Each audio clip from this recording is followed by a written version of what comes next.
அதாவது மத்திய வங்கியின் கட்டமைப்பு, அந்த கட்டமைப்பு என்று சொல்லும் பொழுது நாங்கள் பார்க்க வேண்டியது வந்து இலங்கை மத்திய வங்கியின் கட்டமைப்பை நாங்கள் பார்க்கலாம்.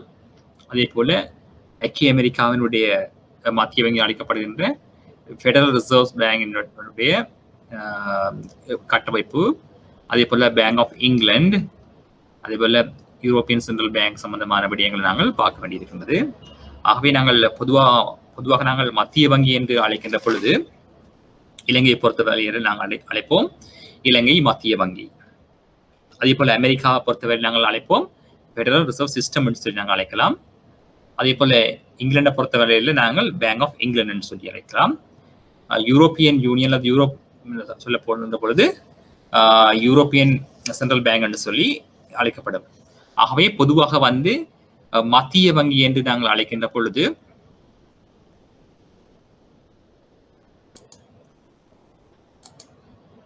பொதுவாக மத்திய வங்கி என்று நாங்கள் வரையறுக்கின்ற பொழுது எல்லா மத்திய வங்கிக்கும் ஒரு சிறப்பான பொதுவான பண்புகளை நாங்கள் அவதானிக்கக்கூடிய மாதிரி இருக்கும்.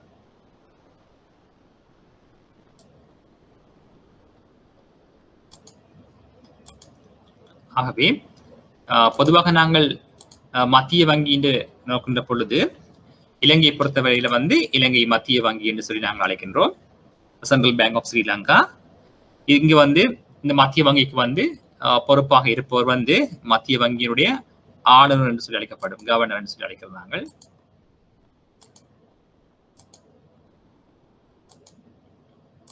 ஆகவே மத்திய வங்கியினுடைய ஆளுநர் தான் அந்த மத்திய வங்கியினுடைய தலைமை அதிகாரியாக இருப்பார் அல்லது பொறுப்பாக இருப்பார். அப்ப இலங்கை மத்திய வங்கியை நீங்கள் எடுத்துக்கொண்டீர்கள் சொன்னால் இலங்கை மத்திய வங்கியினுடைய முதலாவது கவர்னர் என்று சொல்லி அழைக்கப்படுவர் அல்லது ஆளுநர் அழைக்கப்படுவர் வந்து ஜோன் எக்ஸ்டன் என்று சொல்லி அழைக்கப்பட்டவர், அது அமெரிக்காவை சேர்ந்தவர். அப்ப நான் உங்களுக்கு குறிப்பிட்டிருந்தேன், இவர் முதலாவது மத்திய வங்கியினுடைய ஆளுநர், first governor of the central bank என்று சொல்லி அழைக்கலாம். இவர் வந்து பிரபல்யம் பெற்ற பொருளியல் அறிஞரும் கூட. இவர் வந்து ஃபெடரல் ரிசர்வ் பேங்க்ஸ்ல வந்து முதல் வந்து பணியாற்றினவர். ஆகவே இலங்கையினுடைய வேண்டுகோளுக்கு இணங்க அமெரிக்காவில் இருந்து வருகை தந்து அவர் தான் 1950ஆம் ஆண்டு அளவில் வந்து இலங்கை மத்திய வங்கியை வந்து ஆரம்பித்து வைத்தவர். அவர் சுமார் 2 வருடங்களுக்கு முன்னரே இலங்கைக்கு வந்து இது தொடர்பான மத்திய வங்கியை ஆரம்பிப்பது தொடர்பான பூர்வாங்க வேலைகளை மற்றும் அறிக்கைகளை வந்து அவர் தான் உருவாக்குகிறவர். ஆகவே இவருடைய நாணய கொள்கை சம்பந்தமாக வந்து தற்பொழுதும் மத்திய வங்கியால பின்பற்றப்படுது. அந்த அளவுக்கு வந்து மிகவும் சிறப்பானது, தற்காலத்துக்கு பொருத்தமான வகையில வந்து அவர் நாணய கொள்கை மத்திய வங்கியின் செயற்பாடு சம்பந்தமாக வந்து சரியான திட்டங்களை வந்து வகுத்திருக்கிறார். அவற்றைத்தான் தற்பொழுதும் பின்பற்றி எங்களோட இலங்கை மத்திய வங்கி தொடர்ந்து செயற்பட்டு கொண்டு வருகின்றது. ஆகவே உங்களுக்கு தெரியும், இலங்கை மத்திய வங்கியினுடைய ஆளுநர் வந்து தற்போது இருப்பவர் வந்து பேராசிரியர் WD லக்ஷ்மணன் என்று அழைக்கப்படுவர். அவர் முன்னாள் கொழும்பு பல்கலைக்கழகத்தினுடைய துணைவேந்தராக இருந்தவர். கொழும்பு பொருளியல் கொழும்பு பொருளியல் துறையினுடைய சிரேஷ்ட விரிவியாளரும் கூட. ஆகவே இலங்கையில சொல்லப்படக்கூடிய அளவுக்கு வந்து அவர் வந்து மிகவும் பொருளியல் வந்து நிபுணத்துவம் வாய்ந்தவர் சொல்லி அழைக்கலாம். ஆகவே இஸ் பாயினியர் இந்த எக்கானமிக்ஸ் சொல்லலாம். ஆகவே இவர் தான் வந்து தற்பொழுது மத்திய வங்கியினுடைய ஆளுநர் சொல்லி அழைக்கப்படுகின்றார். இதற்கு கீழே இருக்கிற ஆக்கள் யார் என்று சொன்னால் அந்த நாணய சபை என்று சொல்லி அழைக்கப்படும் மானிட்டரி போர்ட். இந்த மானிட்டரி போர்ட் தான் என்ன செய்யும் சொன்னால் மத்திய வங்கியினுடைய செயற்பாட்டை வந்து கொண்டு நடாத்துறதுக்கு வந்து பொறுப்பாக இருக்கின்ற சபையாக காணப்படும். அப்ப இது வந்து நாணய சபையினுடைய தலைவராகவும் இருப்பவர் வந்து மத்திய வங்கியினுடைய ஆளுநர். ஆகவே மத்திய வங்கிக்கு வந்து தலைமை செயற்பாட்டாளர் அல்லது பிரதானி வந்து மத்திய வங்கியின் ஆளுநர். அது அந்த ஆளுநர் வந்து இந்த மத்திய வங்கியில காணப்படுகின்ற நாணய சபையினுடன் இணைந்து அந்த மத்திய வங்கியையும் எங்களுடைய நாணய கொள்கை சம்பந்தமான செயற்பாடுகளை முன்னெடுக்க கூடியதாக இருக்கும். இந்த நாணய சபை என்ன செய்ய வேண்டும் சொன்னா காலத்துக்கு காலம் நாட்டினுடைய பொருளாதாரத்தினுடைய முக்கிய தீர்மானங்கள் தொடர்பாக நாணய கொள்கை தொடர்பான தீர்மானங்களை முன்வைக்கும். ஆகவே முன்வைக்கின்ற பொழுது மத்திய வங்கியின் ஆளுநர் அது தொடர்பாக ஆராய்ந்து மேலதிகமான செயற்பாடுகளை மேற்கொள்ளக்கூடியதாக இருக்கும். ஆகவே இந்த நாணய சபை என்ன செய்யும் என்று சொன்னா அந்த கவர்னருக்கு வந்து ஆளுநருக்கு வந்து பல்வேறுபட்ட ஆலோசனைகளை பொருளாதாரம் தொடர்பான நாணய கொள்கை தொடர்பான தகவல்களை வழங்குகின்ற சபையாக காணப்படும். அதே வேளையில வந்து இந்த இலங்கை மத்திய வங்கியை பொறுத்த வரையில வந்து மத்திய வங்கி 2 கொள்கைகள் காணப்படும் என்று சொல்லி நாங்கள் பார்த்து நாங்கள் ஒன்று பிரைஸ் ஸ்டாபிலிட்டி என்று சொன்னாங்க, இன்னும் சொன்னாங்க ஃபைனான்சியல் ஸ்டாபிலிட்டி என்று சொல்லி நாங்கள் பார்த்து நாங்கள் இந்த விலை உறுதிப்பாடு என்று சொல்லி அழைக்கின்ற பொழுது இந்த உள்நாட்டு விலை வெளிநாட்டு விலைகள் என்று சொல்லி 2 விலைகள் வந்து உள்ளடக்கப்படுகின்றது.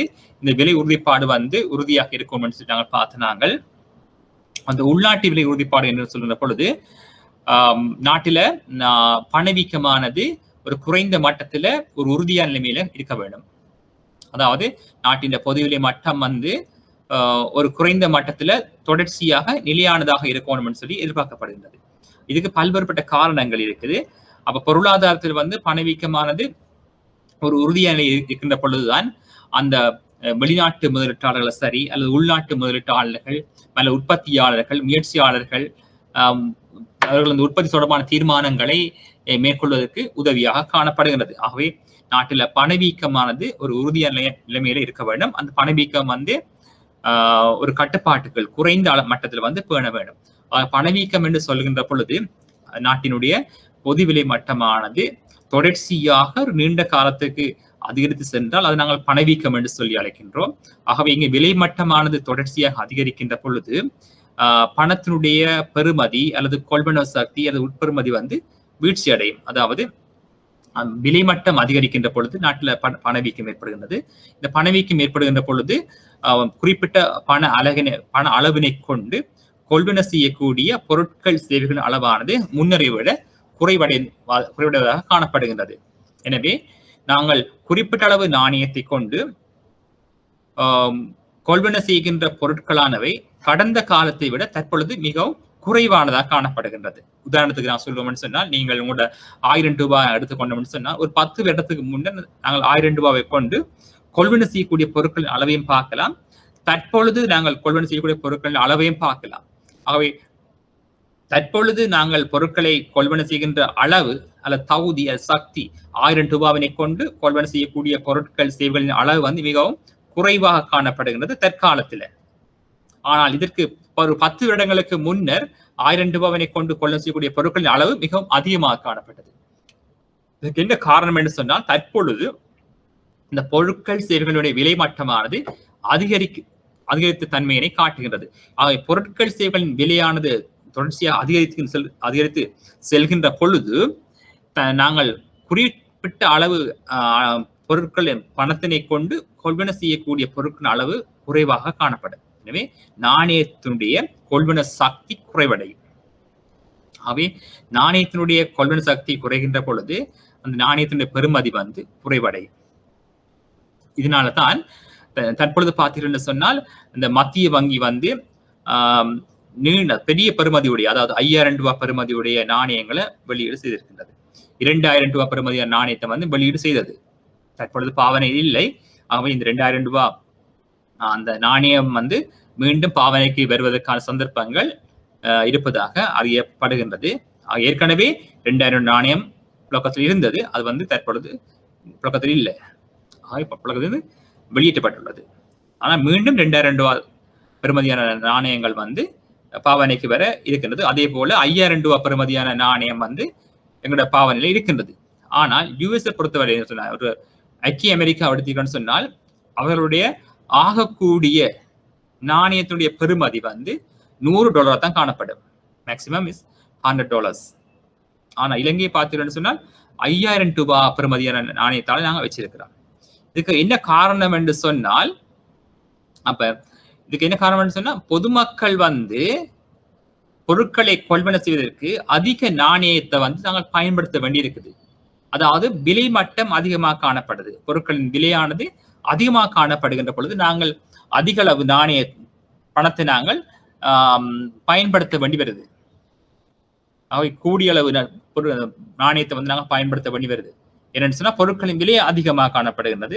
குறிப்பிட்ட பொருட்களை கொள்ளும் செய்கின்ற பொழுது நிறைய பணத்தை நாங்கள் கொடுக்க வேண்டி இருக்குது. முன்னரை விட கடந்த காலங்களை விட நாங்கள் அந்த அதிக அளவு பொருட்களுக்கு, அதாவது ஒரு 20 வருடங்களுக்கு முன்னர் நாங்கள் கொள்வனை செய்த குறிப்பிட்ட பொருட்களை தற்பொழுது கொள்ள செய்யறதுக்கு நாங்கள் செலவழிக்கின்ற அளவு அதிகமாக காணப்படுது. எனவே நாங்கள் அதிக அளவு நாணயத்தை அல்லது பணத்தை கொடுக்க வேண்டியிருக்கு.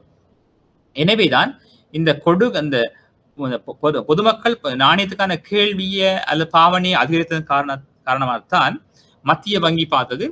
அப்ப இந்த பெரிய பெறுமதியுடைய நாணயத்தை வந்து வெளியீடு செய்திருக்கு. 5000 ரூபாய் நாணயத்தை வந்து வெளியீடு செய்கின்றது. உதாரணத்துக்கு நாங்கள் சொல்லுவோம், ஒரு 5 பேர் கொண்ட ஒரு குடும்பத்துக்கு நாங்கள் சுமார் 5000 ரூபாய் பெறுமதியான பொருட்களை நாங்கள் வாங்க வேண்டி இருக்குது. ஆக 5000 ரூபாய் பெறுமதியான பணத்தை நாங்கள் ஒரு ஏடிஎம் மெஷின்ல போய் எடுக்க போறோம்னு சொன்னால் எல்லா நாணயங்களும் வந்து ஒரு 100 ரூபாய் தான் மேக்சிமமா இருக்குமென்னு சொன்னால், உதாரணத்துக்கு அமெரிக்கா பொறுத்தவரையில 100 ரூபாய் தான் மேக்சிமம் அவையுடைய நாணயத்தினுடைய பெறுமதி. மேக்சிமம் $100 தான் இருக்குது. ஆகவே அதே போல இலங்கையிலையும் யோசிச்சு பாருங்க, இலங்கையினுடைய இருக்கிற நாணயத்தின் பெறுமதி வந்து மேக்சிமம் வந்து $100 சொன்னா, நாங்கள் அதே ஒரு 5000 ரூபாய் தாளை நாங்கள் எடுக்கிறதுக்காக நாங்கள் ஏடிஎம் மெஷின்ல காட்ட போட்டுட்டு 5000 ரூபாய் வெறும்பரையும் பார்த்துட்டு இருந்தா எவ்வளவு நேரம் நாங்கள் வெயிட் பண்ண வேணும். ஆனா இப்ப போடுங்க, ஒரு காட்ட போட்டு ஒரு பட்டன் பிரஸ் பண்ணோம்னா 5000 ரூபாய் ஒரு தாள் வருது. வித்தின் 1 செகண்ட், ஒரு செகண்ட்ல வந்து நாங்க 5000 ரூபாய் எடுக்கலாம். ஆனால் 100 ரூபாய் நோட் தான் எங்கிட்ட இருக்குமென்னு சொன்ன, இந்த நாட்டு இருக்குமென்னு சொன்னால், ஆகவே 100 ரூபாய் நோட் வந்து 5000 ரூபாய் வெறும் வரைக்கும் அந்த மெஷின் ஓடிக்கொண்டே இருக்க வேணும்.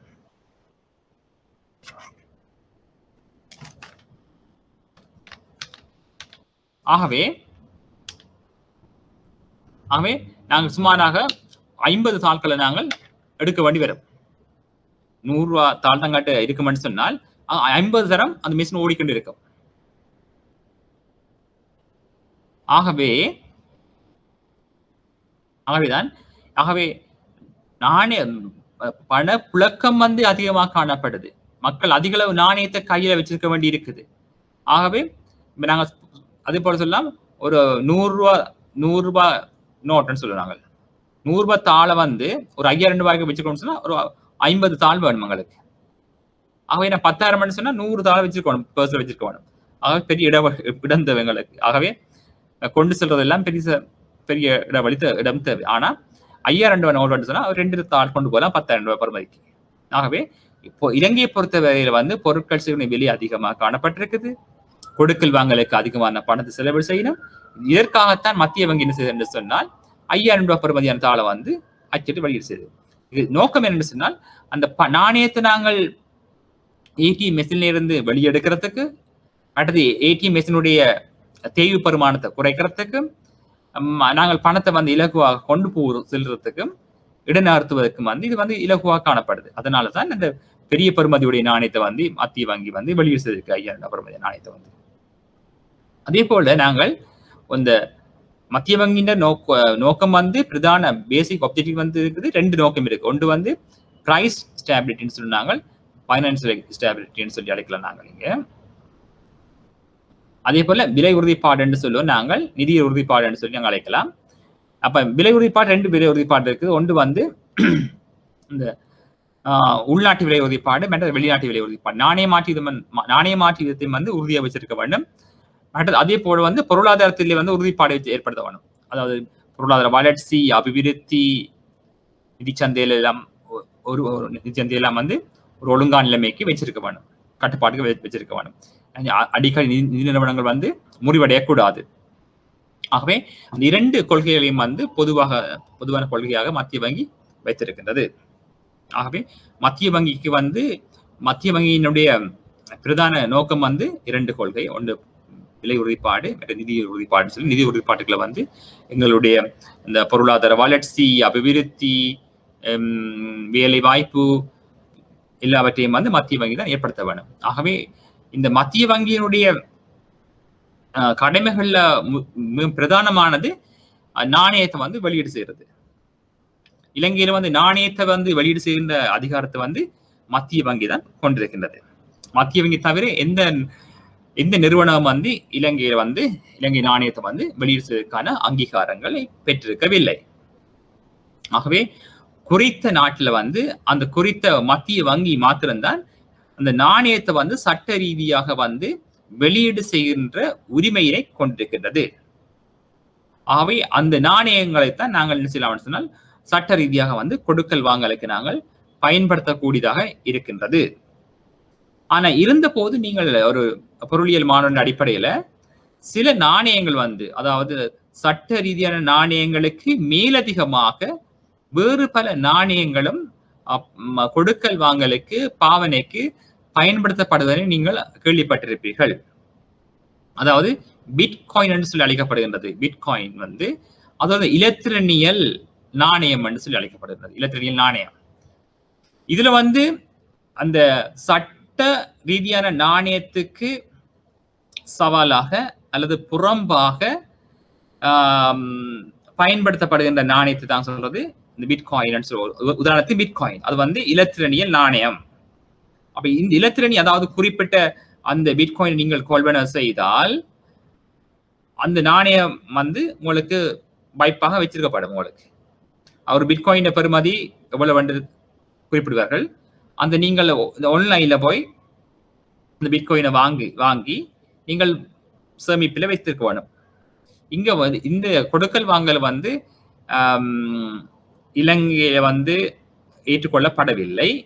ஏனென்று சொன்னால் இந்த கொடுக்கல் வாங்கல் மேற்கொள்கிற பொழுது அந்த கொடுக்கல் வாங்கல் ஈடுபடுகிற நபர்களுடைய பெயர்கள் முகவரிகள் எல்லாம் வந்து ரகசியமாகத்தான் பேணப்படும். அதுல பெயர்கள் கொடுக்கப்படுவது இல்லை. ஆக குறியீட்டு எண்களை பயன்படுத்தித்தான் இந்த பிட்காயின் வந்து கொள்வனவு விற்பனை செய்ய நடவடிக்கைகள் ஈடுபடுகிறது. ஆகவே இதனை முகாமை செய்யறது எல்லாம் கடினமாக காணப்படும் மத்திய வங்கிக்கு. அதே போல வந்து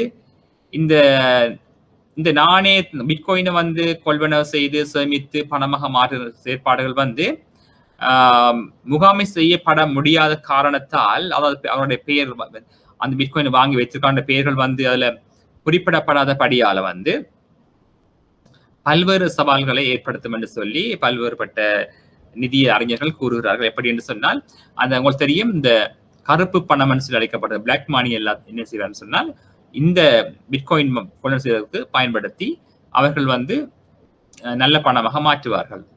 பணத்தின் தூய பணமாக மாற்றுவதற்கு வந்து இந்த பிட்காயின் செயற்பாடுகள் வந்து உதவுவதாக காணப்படுகின்றது. அதே போல அமெரிக்காவிலே வந்து சில கிராமங்கள்ல வந்து யுஎஸ் டாலர்ஸுக்கு புறம்பாக வந்து சில நிறுவனங்கள் வந்து அந்த சில நாணயத்தை வந்து தங்களுடைய நிறுவனத்தின் பேரில் நாணயத்தை வெளியீடு செய்து அந்த குறிப்பிட்ட சமூகம் வந்து குறிப்பிட்ட வியாபாரிகள் வந்து குறிப்பிட்ட விவசாயிகள் வந்து தமக்கு இடையே பொருட்கள் கொண்டு சேர்த்துக்காக சில நாணயங்களை வந்து பயன்படுத்தி பெறுவதை நாங்கள் அவதானிக்கலாம். அதுபோல இத்தாலியிலேயும் வந்து இவ்வாறான செயற்பாடுகள் இடம்பெற்றுக் கொண்டிருக்கிறது. ஆகவே இலங்கையில வந்து இவ்வாறான செயற்பாடுகளுக்கு அனுமதி அளிக்கப்படவில்லை. இதேபோல கனடாவிலேயும் வந்து இவ்வாறான செயற்பாடுகளுக்கு அனுமதி அளிக்கப்படவில்லை என்பது குறிப்பிடத்தக்கது. ஆனால் அமெரிக்கா இத்தாலி போன்ற இடங்கள்ல வந்து அந்த நாட்டு நாணயத்துக்கு எதிராக வந்து சிறப்பாக குறிப்பிட்ட இந்த பிரதேசத்துல வந்து கொடுக்கல் வாங்கலை மேற்கொள்வதற்கு இந்த நாணயங்கள் குறிப்பிட்ட வேறுபட்ட நாணயங்கள் வந்து குறித்த நிறுவனத்தால வெளியீடு செய்யப்பட்ட நாணயங்கள் வந்து பயன்படுத்தப்படுவதை நாங்கள் அவதானிக்கலாம். ஆகவே இதெல்லாம் வந்து மத்திய வங்கியினுடைய செயற்பாட்டுக்கு முரணானதாக காணப்படும். இலங்கையில வந்து இவ்வாறான கொடுக்கல் வாங்கல்கள் ஏற்றுக்கொள்ளப்படுவதில்லை.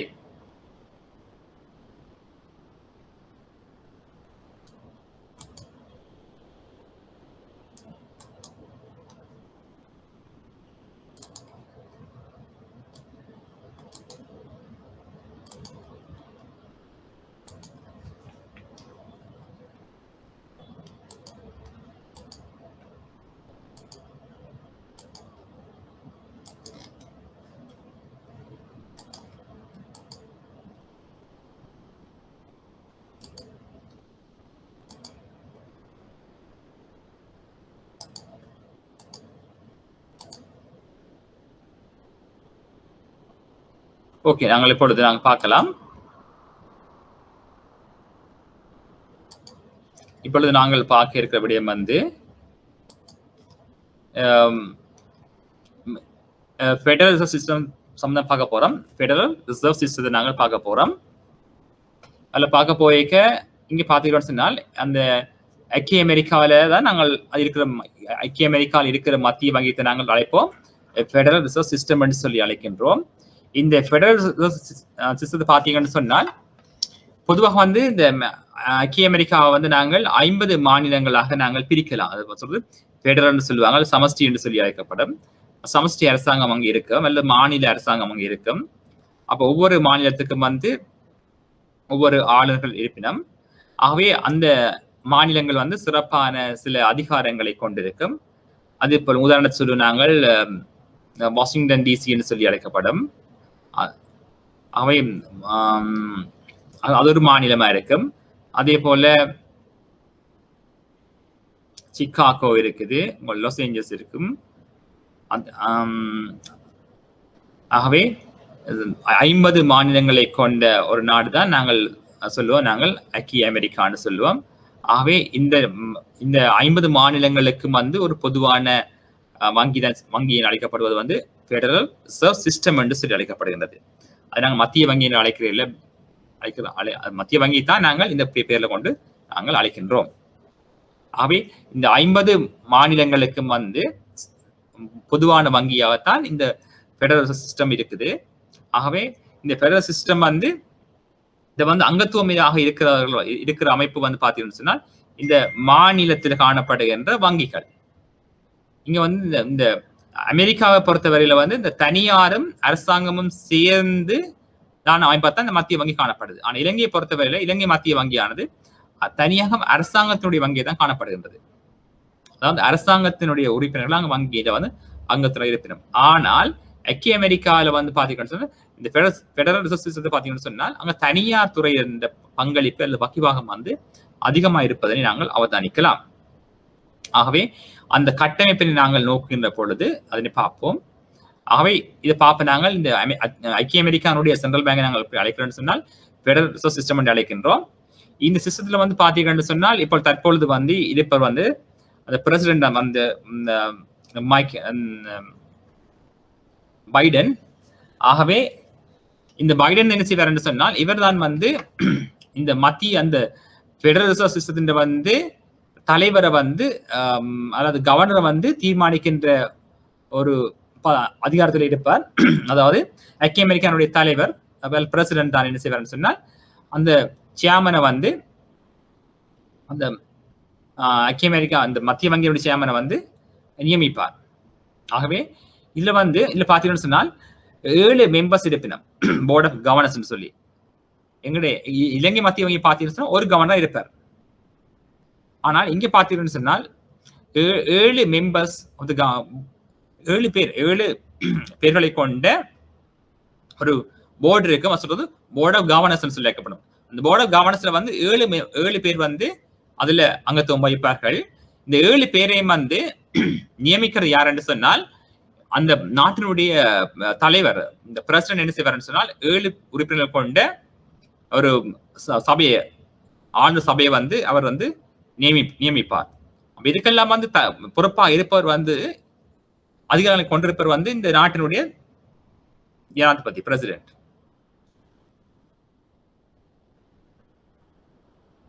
ஆகவே இது வந்து 1913ஆம் ஆண்டு அளவில் வந்து உருவாக்கப்பட்டது இந்த மத்திய வங்கி அல்லது ஃபெடரல் ரிசர்வ் சிஸ்டம் என்று அழைக்கப்படுகின்றது. இந்த ஃபெடரல் ரிசர்வ் சிஸ்டத்தில் வந்து இந்த சுமார் 12 வங்கிகள் வந்து அங்கத்துவ காணப்படுகின்றது. அதாவது 12 வங்கிகள் வந்து அதாவது 12 மாநிலங்களில் காணப்படுகின்ற வங்கிகள் இந்த மத்திய வங்கியில வந்து அங்கத்துவ காணப்படுகின்றது. ஆகவே இந்த ஒவ்வொரு பிராந்தியத்தையும் வந்து பிரதிநிதிப்படுத்துகின்ற ஒரு வங்கியாக வந்து இந்த ஃபெடரல் ரிசர்வ் சிஸ்டம் வந்து காணப்படுகின்றது.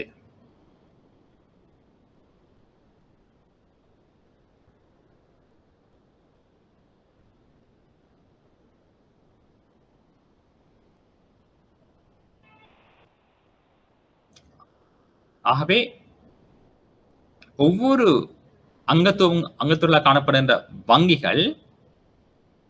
வங்கிகளும் வந்து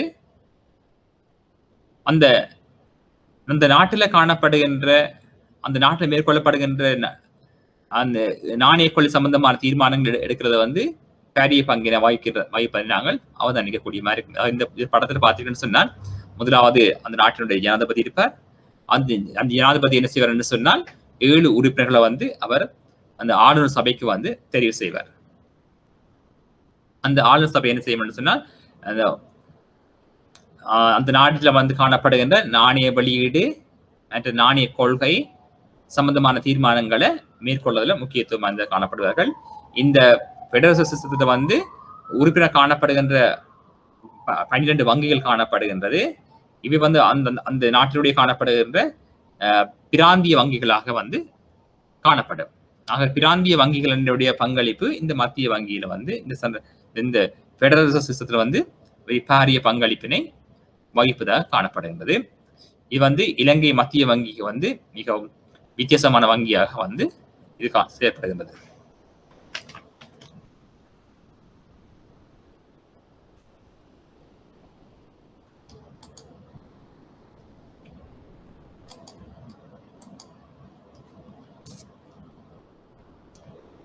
இதை பார்த்தீங்கன்னு சொன்னால்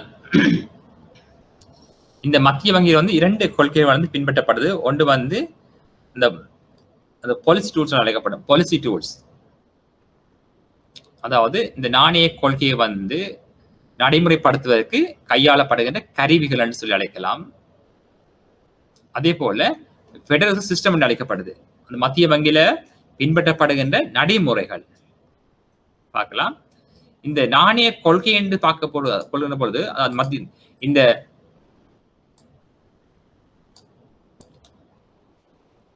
ஐக்கிய அமெரிக்கால ஐக்கிய அமெரிக்கால மத்திய வங்கியில அந்த பெடரல் சிஸ்டத்துல வந்து பயன்படுத்தப்படுகிற நாணய கொள்கைகள் என்று பார்க்கின்ற பொழுது நாங்கள் சொல்லுவோம், நாங்கள் அந்த ஓப்பன் மார்க்கெட் ஆபரேஷன் அழைக்கப்படும். ஓப்பன் மார்க்கெட் ஆபரேஷன், அதாவது பகிரங்க சந்தை நடவடிக்கை என்று பாத்தீங்கன்னா பகிரங்க சந்தை நடவடிக்கை பார்க்கலாம். இதுல அப்ப பகிரங்க சந்தை நடவடிக்கை என்று சொன்னால் அரசாங்கத்துக்கு வந்து பணம் தேவைப்படுகின்ற சந்தர்ப்பத்தில் அல்லது நாட்டில வந்து நாணய நிரம்பலை மாற்றி அமைக்கிறதுக்காக பயன்படுத்தப்படுகின்ற சந்தையை நாங்கள் சொல்லுவோம் ஓப்பன் மார்க்கெட் ஆபரேஷன் சொல்லி அழைக்கின்றோம். அதாவது பகிரங்க சந்தை நடவடிக்கை என்று அழைக்கின்றோம். இந்த பகிரங்க சந்தை நடவடிக்கையில் என்ன நடக்கும் சொன்னால் அந்த அரசாங்கத்தினுடைய ஆவணங்கள், திரைசேரி உண்டியல்கள், விற்பனவு மற்றும் கொள்வனவு சம்பந்தமான விடயங்கள் இடம்பெறுகின்றது. ஆகவே திரைசேரி, அதாவது அரசாங்கத்தினுடைய ஆவணம் என்று அழைக்கப்படுகின்ற இந்த திரைசேரி உண்டியல்கள் வந்து கொள்வனவு விற்பனை செய்கிற நடவடிக்கை நாங்கள் சொல்லுவோம் ஓப்பன் மார்க்கெட் ஆபரேஷன் சொல்லி அழைக்கின்றோம்.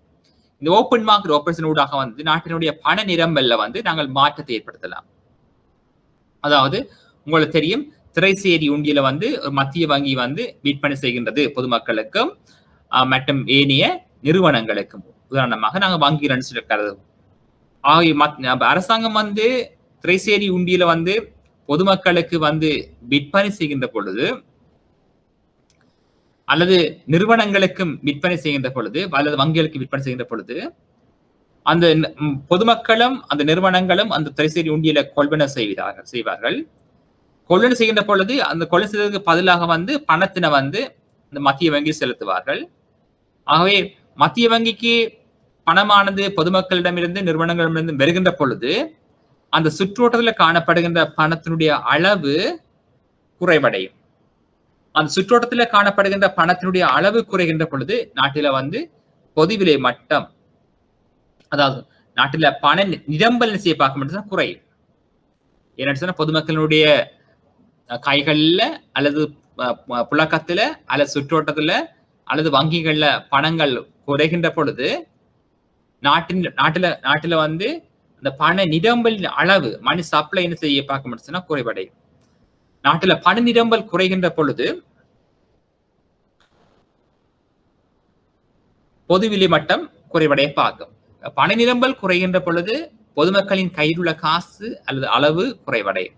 பொதுமக்களின் கையில் உள்ள காசு அளவு குறைகின்ற பொழுது பொதுமக்கள் பொருட்கள் மற்றும் சேவைகளுக்கான கேள்வியை குறைப்பார்கள்.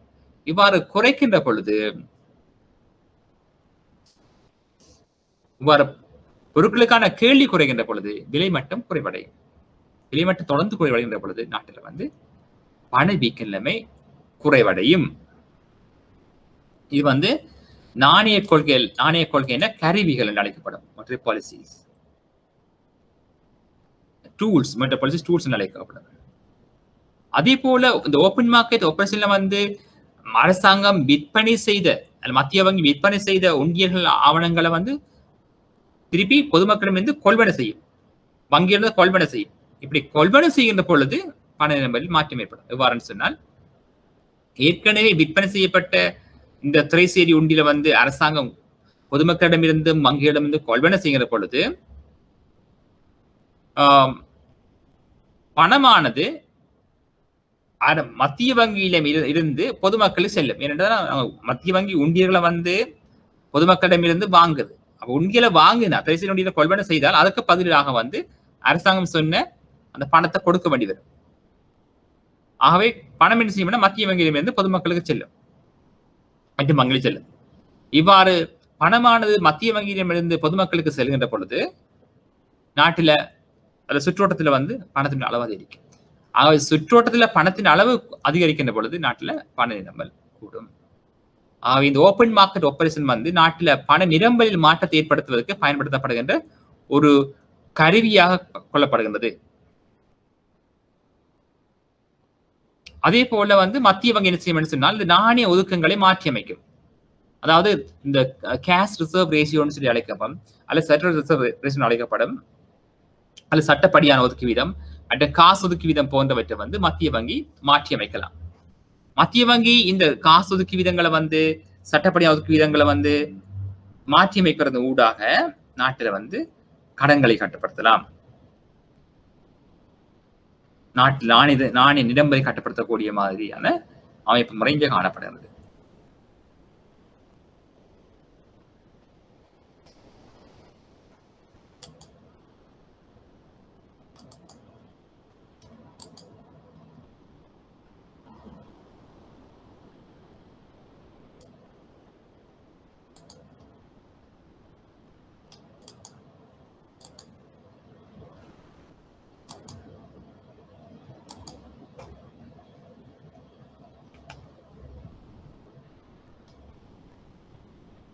ஆகவே இந்த மத்திய வங்கியில, அதாவது பெடரல் ரிசர்வ் சிஸ்டத்துல காணப்படுகின்ற அமைப்பை பார்த்தீங்கன்னு சொன்னால், அங்க இருப்பார்கள் வந்து ஆளுநர் சபை இருக்கும், போர்ட் ஆஃப் கவர்னர்ஸ் என்று சொல்லி இருப்பினும் இதுல வந்து 7 உறுப்பினர்கள் அங்கத்துள்ள காணப்படுவார்கள்.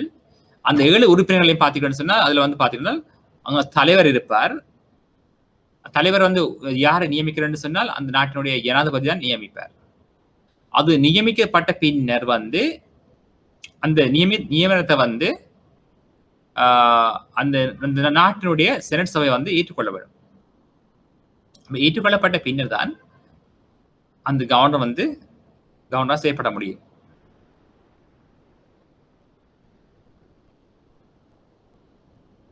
ஆகவே 7 உறுப்பினர்கள் கொண்ட நாணய சபையிலிருந்து அந்த ஒருவரை வந்து இந்த ஜனாதிபதி வந்து அந்த நாட்டினுடைய ஜனாதிபதி வந்து ஆளுநராக கவர்னராக தலைவராக செய்யப்படுவார், தலைவராக நியமிப்பார். இப்படி தலைவராக நியமிக்கப்பட்டவரை அந்த நாட்டு பாராளுமன்றத்தால் வந்து ஏற்றுக்கொள்ளப்பட்டதாக இருக்க வேண்டாம். அப்பொழுதுதான் அது வந்து நடைமுறைப்படுத்துவதற்கு நடைமுறைப்படுத்தப்படும்.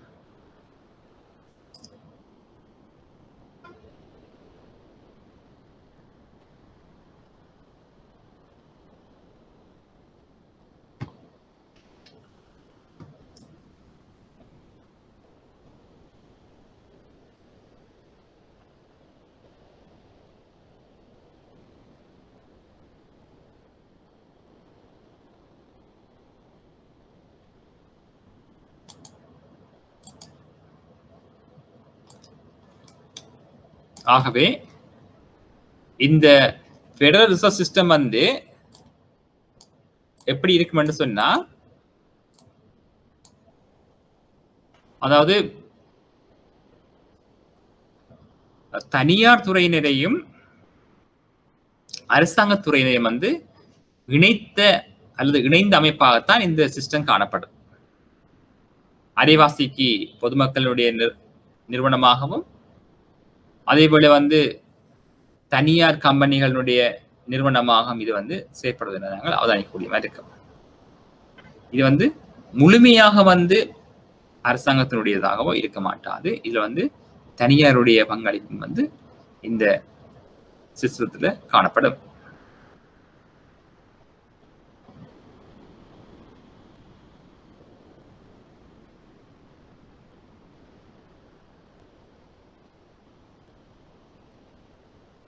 இந்த பணிப்பாளர்கள் வந்து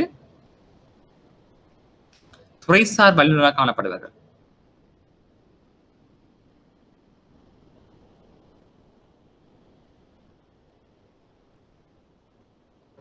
ஒரு 5 நிமிட இடைவெளி எடுப்போம். ஆகவே இந்த மத்திய வங்கி, இந்த பெடரல் ரிசர்வ் பேங்க்ஸ் என்ன செய்யும் சொன்னால், அந்த நாட்டினுடைய நாணயத்தை வந்து வெளியீடு செய்கின்ற முக்கிய பொறுப்பை கொண்டிருக்கும். அந்த நாட்டில் காணப்படுகின்ற நாணய வெளியீடு மற்றும் நாணயத்துறை சம்பந்தமான கொள்கைகளை வந்து தீர்மானங்கள் மேற்கொள்வதற்கு இது வந்து முன்னின்று செய்யப்படும். ஆகவே நாங்கள் அந்த நாட்டில் காணப்படுகின்ற நாணய கொள்கையை வந்து தீர்மானிக்கிறதுல வந்து இந்த நிறுவனம் வந்து மிகவும் பிரதான பங்கு வகிக்கிறது.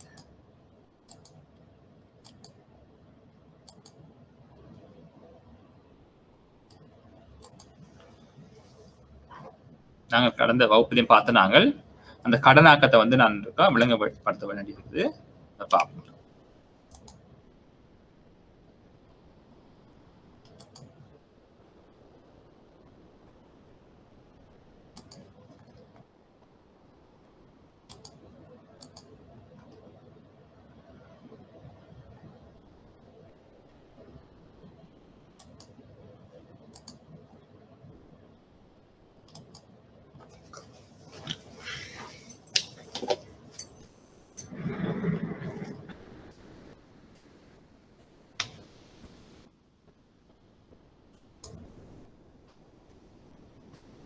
ஆகவே நாங்க பார்க்கணும், கடனாக்கம் என்று சொன்னால் என்னென்று பார்ப்போம். இருக்கா கடனாக்கம் என்று சொன்னால் நாங்க பார்த்து வங்கிகளுக்கு வருகின்ற ஆரம்ப வைப்பை போல் பல மடங்கு கடன்களை உருவாக்கக்கூடிய இருப்பதுதான் நான் சொல்றது கடனாக்கம் சொன்னாங்க. ஆக இந்த கடனாக்கத்தை வந்து கட்டுப்படுத்த வேண்டிய பொறுப்பு இந்த மத்திய வங்கி தான் காணப்படுது. ஆகவே ஒரு வங்கித்துறை என்று நாங்கள் கருதுகின்ற பொழுது ஏராளமான வங்கிகள் காணப்படும்.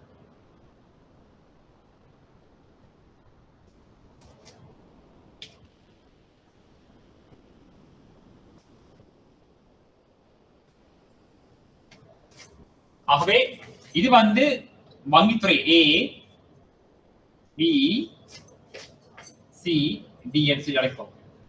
அப்ப இந்த வங்கித்துறைகள் எல்லாவற்றையும் வந்து கட்டுப்படுத்துகிற பொறுப்பு எங்க இருக்குன்னு சொன்னா மத்திய வங்கி தான் காணப்படும். மத்திய வங்கியை சொல்வோம், இலங்கை பார்த்தோம்னு சொன்னா CBSL சொல்லுறாங்க.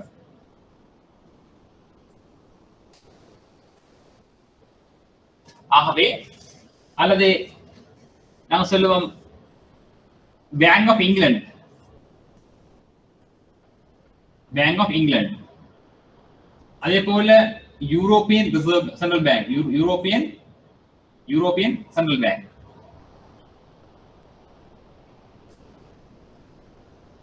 European central bank, federal reserve system. ஆகவே இவையெல்லாம் வந்து ஒரு மத்திய வங்கியாக காணப்படும். இந்த மத்திய வங்கி தான் என்ன செய்யும் என்று சொன்னால் அந்த நாணயத்தை வந்து வெளியீடு செய்யும்.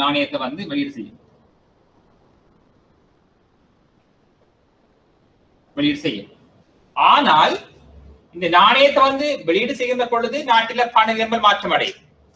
நாணயத்தை வந்து மத்திய வங்கி வெளியீடு செய்தால் அந்த பண நிரம்பல் மணி சப்ளை, இந்த மணி சப்ளை மாற்றம் அடையும், அதிகரிக்கும், குறையும். மத்திய வங்கி என்ன செய்யறாங்கன்னு சொன்னா அந்த மணி சப்ளையை வந்து அதிகரிக்கலாம், அதே போல குறைக்கலாம்.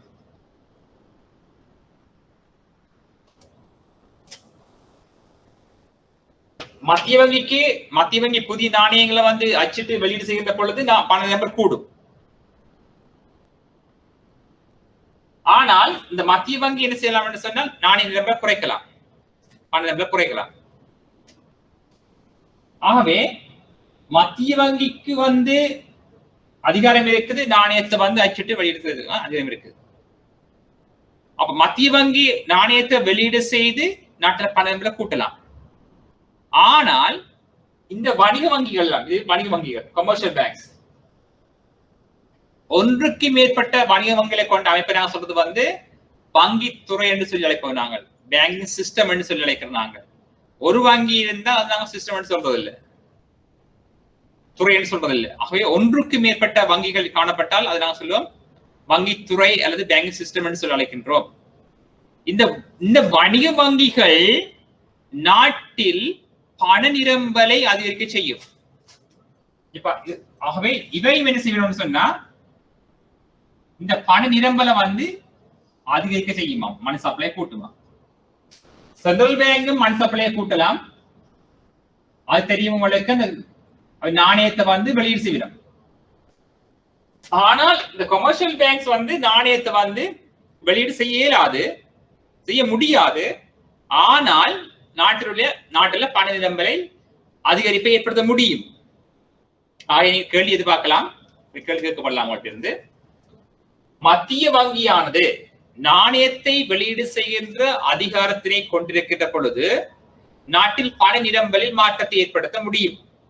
அதாவது நாட்டில் பண நிரம்பலை அதிகரிக்க முடியும். எவ்வாறு சொன்னால், நாட்டில் புதிய நாணயங்களை வந்து மத்திய வங்கி வெளியீடு செய்வதன் ஊடாக நாட்டில் பண நிரம்பலை அதிகரிப்பை ஏற்படுத்தி பணவீக்கத்தை ஏற்படுத்த முடியும். ஆனால் வணிக வங்கிகளானவை நாணயங்களை அச்சிடுவதற்கு அல்லது வெளியிடுவதற்கு அதிகாரத்தினை கொண்டிருப்பதில்லை. ஆனாலும் இந்த வணிக வங்கிகளானவை நாட்டில் பண நிரம்பலில் அதிகரிப்பினை ஏற்படுத்த முடியும் அல்லது பணவாக்கத்தை ஏற்படுத்த முடியும். விளக்கு என்று கேட்கலாம். அப்படி கேட்ட நீங்க எழுத வடம், வணிக வங்கிகளானவை நாணயத்தை வந்து அச்சிட்டு வெளியீடு செய்வதற்கான அதிகாரத்தை கொண்டிருப்பதில்லை. ஆனால் இந்த வணிக வங்கிகளானவை நடைமுறை கணக்கினை வைத்திருக்கின்ற தன்னை நாங்கள் அவதானிக்கலாம். வணிக வங்கிகளானவை நடைமுறை கணக்கினை வைத்திருக்கின்றது. உங்களுக்கு தெரியும், பல்வேறுபட்ட வைப்புகள் காணப்படுகின்றது. ஒன்று நடைமுறை வைப்பு, சேமிப்பு வைப்பு, நிலையான வைப்பு என்று சொல்லி நாங்கள் அழைக்கலாம். இந்த நடைமுறை கணக்கினை வைத்திருக்கின்ற வணிக வங்கிகளானவை அந்த நடைமுறை கணக்கின் ஊடாக கடன்களை உருவாக்கலாம். அதாவது இந்த வணிக வங்கிகள் தமக்கு வருகின்ற ஆரம்ப வைப்புகளை போல் பல மடங்கு கடன்களை உருவாக்க கூடியதாக இருக்கின்றது. அப்ப இதனைத்தான் நான் சொல்றது கடனாக்கம் என்று சொல்லி அழைக்கின்றோம். உதாரணத்துக்கு பார்ப்போம்.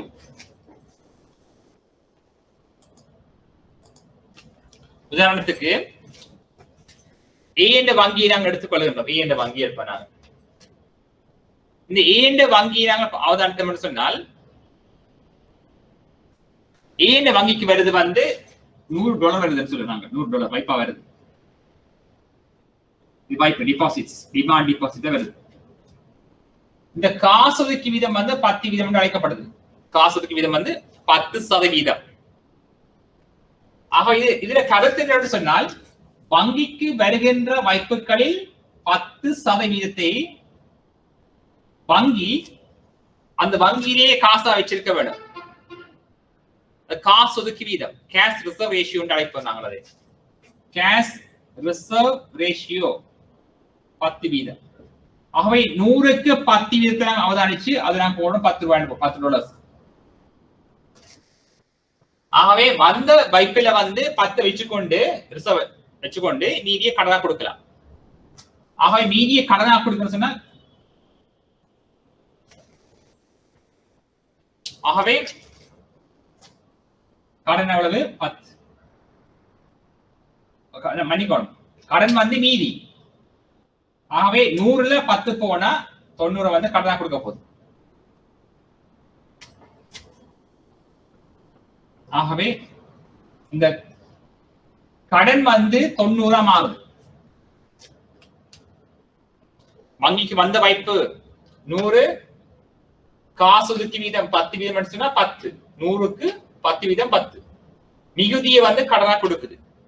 இந்த கடன் வந்து ஏயா வழங்கப்பட்ட கடன் இந்த டி என்ற வங்கிக்கு வந்து வைப்பா வேறும் நான் கருதணும். எடுகோள் பி என்ற வங்கிக்கு வந்து டிமாண்ட் டிபாசிட்ஸ் வர காசு எவ்வளவுன்னு சொன்னா 90 வருது.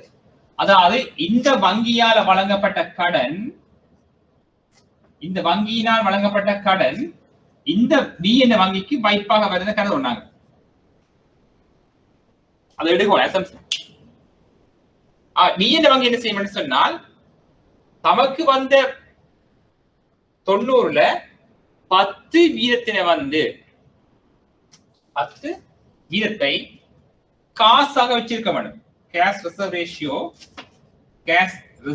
ரேஷியோ 10 வீதம். 90க்கு 10 வீதம் பார்த்தா 9 வருது. மிகுதியை நீங்க என்ன செய்யலாம்? கடனா கொடுக்கலாம். மிகுதி லோன்ஸா போகுது.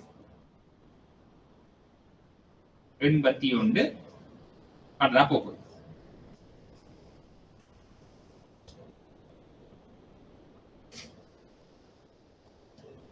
சமப்படுத்தினா 90. ஆகவே பி என்ற வங்கியினால் வழங்கப்பட்ட கடன் 81, ஏயினால் வழங்கப்பட்ட கடன் 90. ஆகவே பியினால் வழங்கப்பட்ட கடன் 81 இந்த சி என்ற வங்கிக்கு வந்து வைப்பா வரப்போகுது. பியினால் வழங்கப்பட்ட கடன் சி என்ற வங்கிக்கு வைப்பா வரப்போகுது.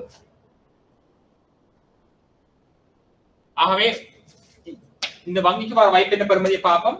இந்த டிமாண்ட் டிபாசிட் எவ்வளவு?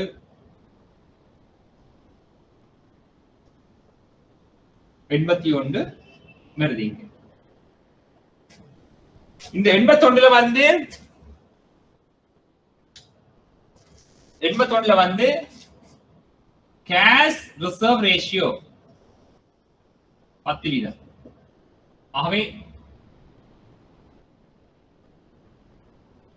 8.1 வரும் உங்களுக்கு. 8.1 வந்து இந்த கேஷ் ரிசர்வ் மாறும். அதாவது சி என்ற வங்கி தனது வங்கியில காசா வைத்திருக்க வேண்டிய தொகை வந்து 8.1. ஆகவே இவ்வளவுத்தையும் காசா வச்சுக்கொண்டு மிகுதிய கடனா கொடுக்கலாம். மிகுதிய கடனா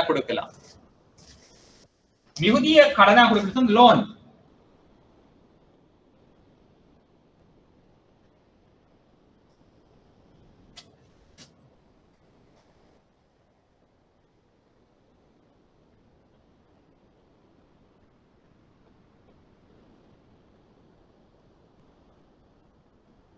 ஆகவே 81 என்று சொல்லி இந்த வைப்பு வந்தது. அதுல 10% வந்து சி என்ற வங்கியில வைப்பாக காசா வச்சிருக்க வேணும். மிகுதி எவ்வளவு வருது? 72.9. இவ்வளத்தையும் கடனா கொடுக்கலாம். இந்த சி என்ற வங்கி கடன் கொடுக்கலாம்.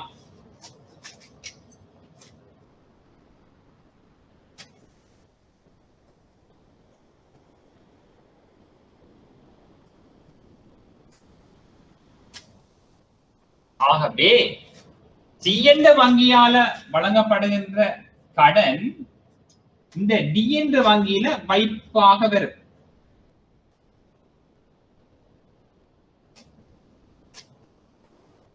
வைப்பாக வரப்போகுது. இவங்க வைப்பு வர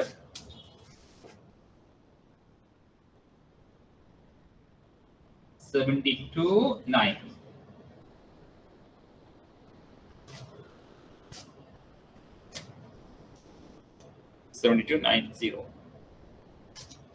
போடலாம்.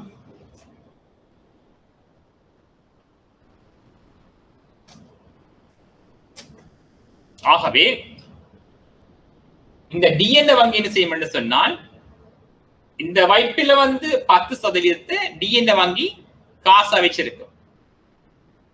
ஆகவே cash reserve ratio of the cash reserve ratio 10%.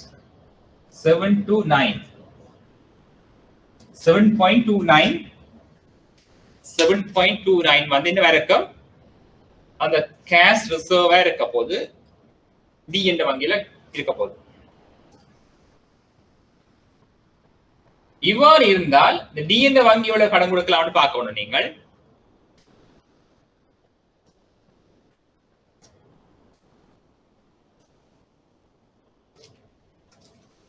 Loans பார்க்க நாங்கள்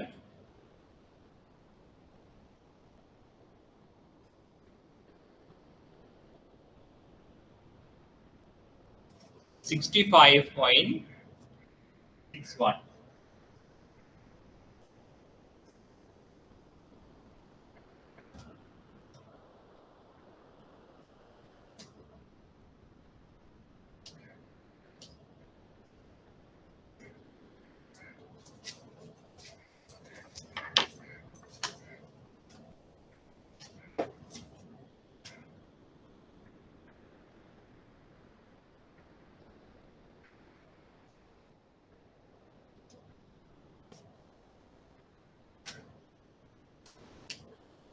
ஆகவே இவ்வாறு உண்மையாக உண்மையா வங்கிக்கு வந்த வைப்பு 100. இந்த 100 வச்சுக்கொண்டு எவ்வளவு கடன் கொடுத்தது பாருங்க. எவ்வளவு கடன்? ஏ கொடுத்தது இப்படி, பி கொடுத்தது இப்படி, சி கொடுத்தது கடன் இப்படி, பி கொடுத்த கடன் இப்படி. ஆகவே இப்படி தொடர்ச்சியா போய்கொண்டிருக்கும். தொடர்ச்சியா போய்கொண்டிருக்கும். ஆகவே உண்மையாக வங்கிக்கு வந்த வைப்பு இதுதான் வந்த வைப்பு.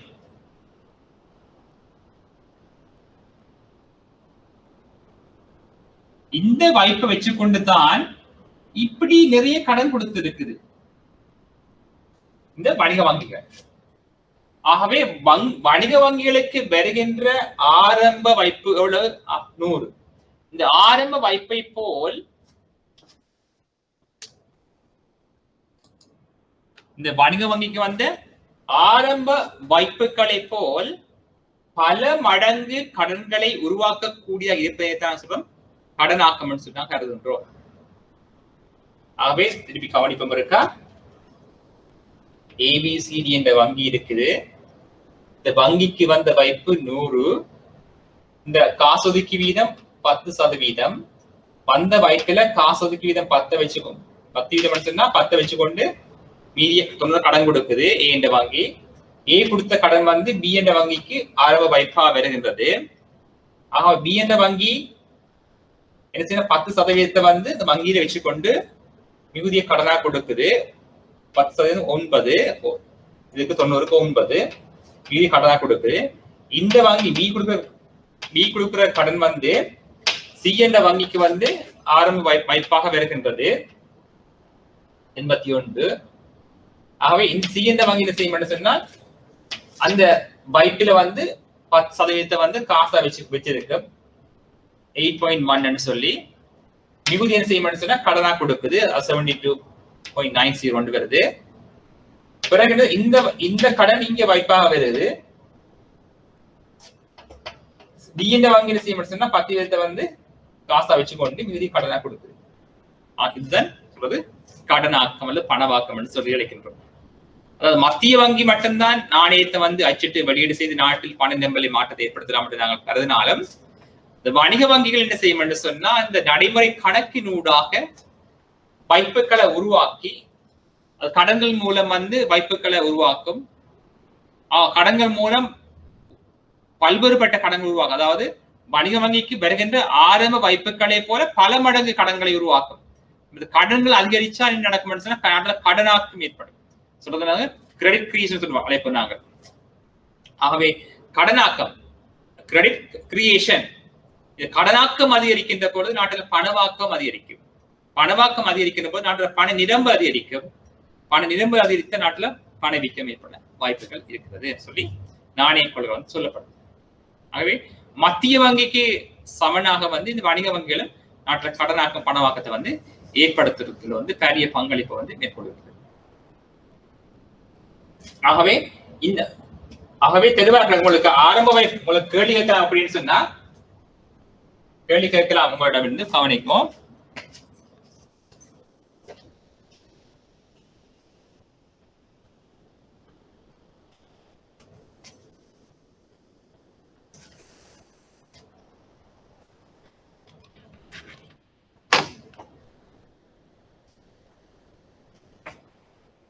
வங்கிக்கு ஒரு வங்கித்துறையில ஆரம்ப வைப்பு 100 மில்லியன் டாலர் சொன்னாங்க. 100 காசொதுக்க வீதம்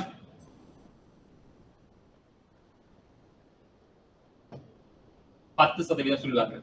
உங்களுக்கு தரப்படும் கேட்டுட்டு கேட்போம். கடனாக்கம் யாது? கடனாக்கம் இல்ல பணவாக்கம்.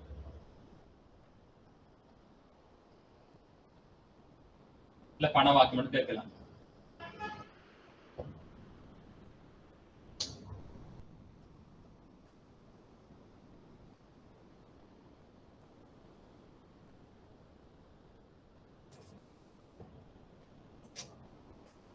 ஆகவே தரப்பட்ட தரவு ரெண்டும் தரப்பட்டிருக்கும். நாட்டில வந்து காசொதுக்கி வீதம் 10%, வணிக வங்கி வந்து வைப்பு 100. ஒரு வங்கித்துறையில வந்து இந்த வங்கிகளால் உருவாக்கப்படக்கூடிய மொத்த கடனாக்கம் யாருன்னு கேட்கிறோம். மொத்த கடனாக்கம் யாருன்னு கேட்கலாம். அவ்வாறு கேட்டா நீங்க காணணும். இந்த உங்களுக்கு காசொதுக்கி வீதம் தெரிந்தால் காசொதுக்கி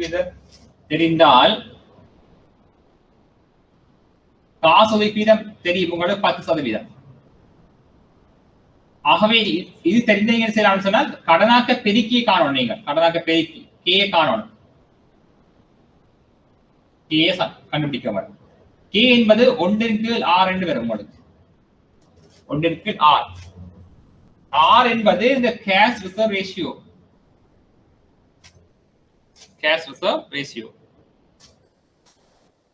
ஆகவே K சமன் 1/r என்பது 10%. இது எப்படி எழுதலாம்? 10/100 என்று எழுதலாம். 10% நாங்கள் எப்படி எழுதலாம்? 10/100. R தெரியும் உங்களுக்கு. அப்ப 10/100. 10/100 இப்படி எழுதலாம். 1 இந்த 1 போட்டுட்டு தர இது தலைவில் படுத்தலாம். 100/10 வரும். அப்படி வந்தால் இப்ப நீங்க வட்டலாம். இது ஆகவே கடனாக்க பெருக்கி 10. கடனாக்க பெருக்கின பெறுமதி 10. இதனுடைய கருத்து என்னன்னு சொன்னால், நாங்கள் எங்களுக்கு 1 ரூபாய் வைப்பாக வந்தால் அந்த வைப்பு வந்து 10 மடங்கால் அதிகரிக்கும். 10 மடங்கால் அதிகரிக்கும். தற்சமயம் வந்து இது 5 இருந்தால், கடனாக 5 இருந்தால் இந்த வங்கிக்கு வந்து 1 ரூபாய் வைப்பாக வந்தால் அது வந்து 5 மடங்கு அதிகரிக்கும். அதான் என்னுடைய கருத்தாக காணப்படும். எனவே இந்த வங்கியினால் உருவாக்கப்படக்கூடிய மொத்த கடன் அளவு யாருந்த கேள்வி இருக்கு. அப்ப பார்த்தது வந்து கடனாக்க பெருக்கி தான் பார்த்தனாங்க. பெருக்கின் அளவு யாது? மல்டிப்ளேயர் தான் பார்த்தனாங்க. மல்டிப்ளேயர் கிரெடிட் கிரியேஷன் தான் பார்த்தனாங்க. அங்க பெருக்கி தெரிஞ்சால் இப்ப நாங்கள் தொடர்ந்து காணலாம். இதை நாங்கள் அழிக்கலாம்.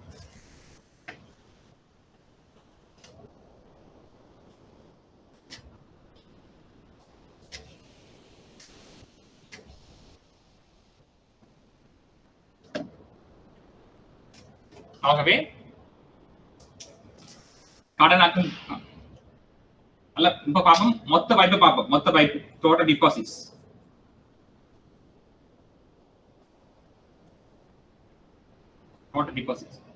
மொத்த வைப்பு.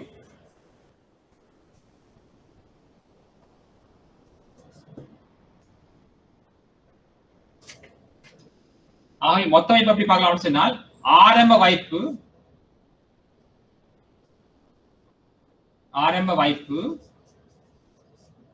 தர பெருக்கி கடனாக பெருக்கி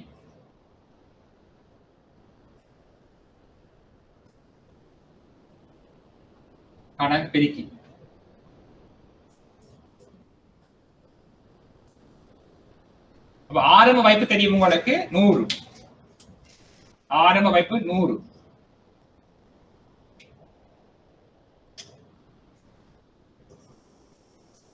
கே தெரியும் உங்களுக்கு. கே 10. ஆரம்ப வைப்பு 100. ஆகவே மொத்த வாய்ப்பு 1000. மொத்த வாய்ப்பு 1000 மில்லியன் இருக்கு.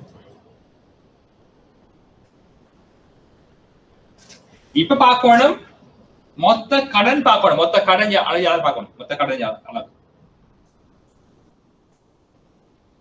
மொத்த கடன்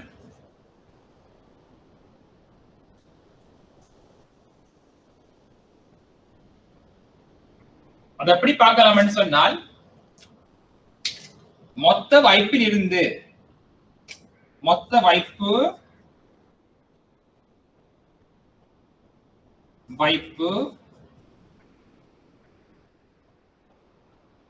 மொத்த வைப்பிலிருந்து மொத்த ஒதுக்கத்தை கழிக்கணும். மொத்த வைப்பு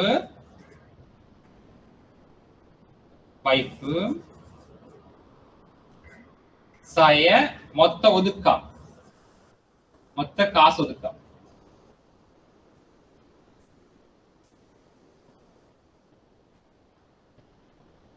மொத்த காசு ஒதுக்கம். உங்களுக்கு மொத்த வாய்ப்பு தெரியும், கண்டுட்டீங்கள் 1000. மொத்த ஒதுக்கம் நீங்க பார்க்கணும். மொத்த ஒதுக்கம் பார்க்கணும். மொத்த ஒதுக்கம் எப்படி காண்பேன்னு சொன்னால்,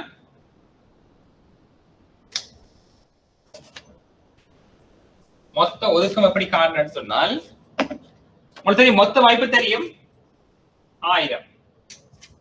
மொத்த ஒதுக்கம்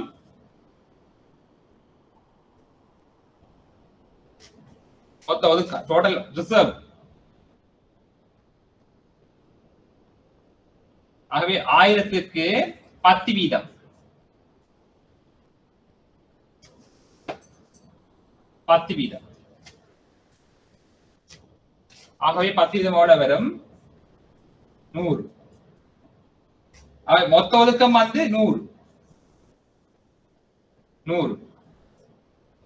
மொத்த வாய்ப்புகள் 1000, மொத்த ஒதுக்கம் 100. ஆகவே 900 வந்து மொத்த கடனா இருக்கும். மொத்த கடன், வங்கிகளால் வழங்கப்பட்ட மொத்த கடன் அல்லது கடனாக்கம் அல்லது பணவாக்கம் என்று சொல்லி நாங்கள் அழைப்போம். கடனாக்கம் அல்லது பணவாக்கம் என்று சொல்லி நாங்கள் இதனை அழைப்போம். எப்பொழுது சொன்னால் இப்படி,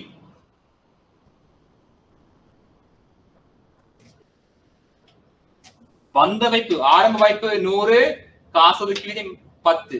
அவ்வாறு இருக்கின்ற பொழுது மொத்த கடன் அளவு 900 இருக்கு. உண்மையாக வந்து வங்கிக்கு வந்து வைப்பு 100, வங்கியால் உருவாக்கப்பட்ட மொத்த கடன் அளவு யாது 900 மில்லியன் சொல்லலாம். ஆகவே இந்த பண்பு இந்த மனித வங்கி மாத்திரம்தான் இருக்கும். ஆகவே இனி கேட்பார்கள், மத்திய வங்கி இந்த காசு ஒதுக்கத்தினை, இந்த காசு ஒதுக்கம்னா இது, இந்த காசு ஒதுக்கத்தினை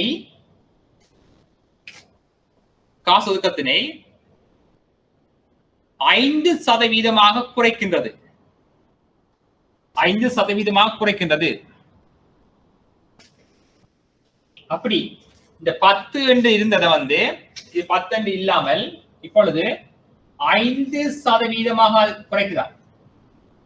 இவ்வாறு குறைத்தால் நாட்டின் கடனாக்கம் யாது? அதிகரிக்குமா அல்லது குறையுமான்னு பார்க்க வேண்டும். எவ்வளவு பார்க்கணும்? காசொதுக்கி வீதம் குறைகின்ற பொழுது நாட்டின் பண நிரம்பலில் எவ்வாறு மாற்றம் இடம்பெறும் பார்க்கணும். நீங்க அதாவது வணிக வங்கியினுடைய காசொதுக்கி வீதம் குறைகின்றது என்று சொன்னால் அதனுடைய கருத்து, வணிக வங்கிக்கு வருகின்ற வைப்புகளில் வங்கியில் வைத்திருக்க வேண்டிய அந்த பணத்தினுடைய அளவு முன்னரை விட இப்பொழுது குறைவாக வைத்திருந்தா போதும். முதல் வைப்புகளில் 10% வணிக வங்கிகள் வைப்பாக வைத்திருக்க வேண்டும்.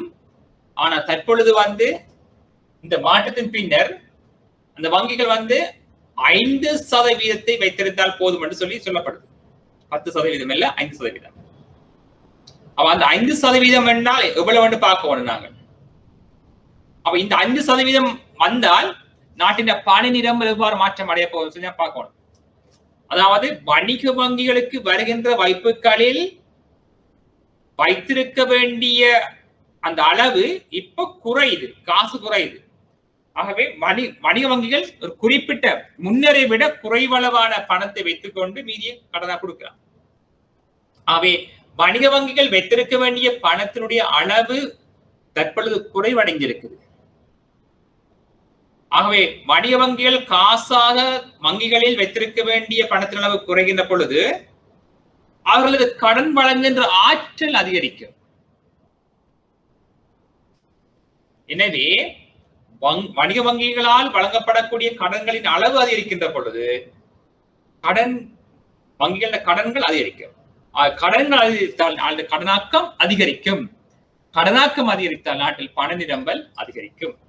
நாட்டில் பண நிரம்பல் அதிகரிக்கின்ற பொழுது நாட்டில் பணவீக்க விளைவுகள் எல்லாம் ஏற்படுவதற்கான சந்தர்ப்பங்கள் நிறைய காணப்படுகின்றது.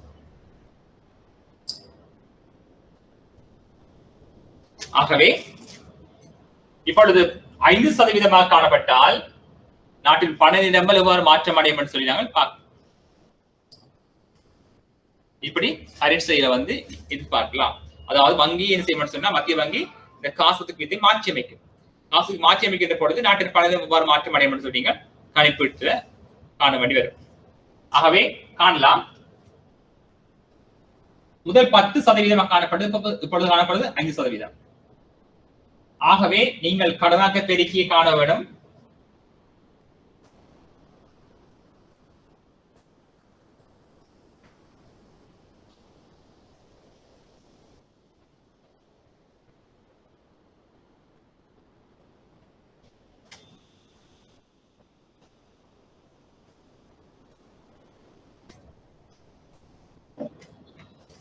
பாப்பம்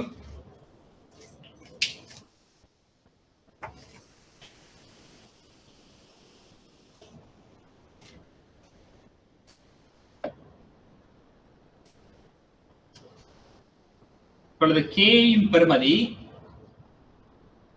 1/r. கே சமன் 1/5% சொன்னா 5/100 எழுதலாம். இது தலைவில் படுத்தலாம். 1 தர 100/5. ஆகவே கே சமன் இது பற்றி நீங்கள் சொன்னா உங்களுக்கு 20 கிடைக்கும். வெட்டினால் 20. அப்ப கேயுடைய பெறுமதி வந்து 20.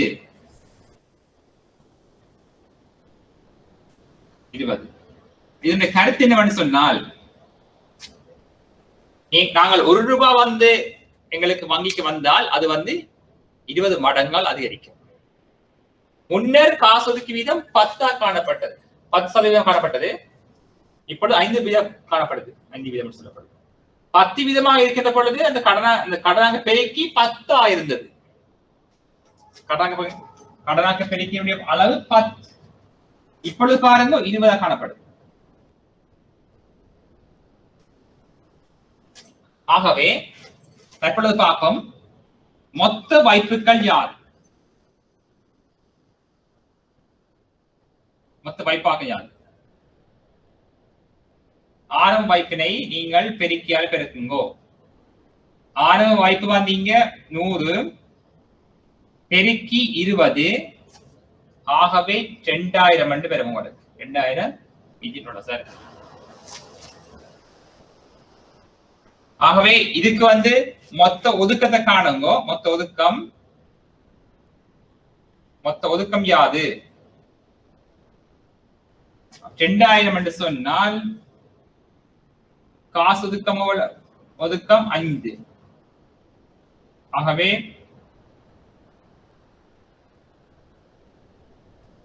100 மொத்த ஒதுக்கம் வந்து 100. தெரியும் உங்களுக்கு.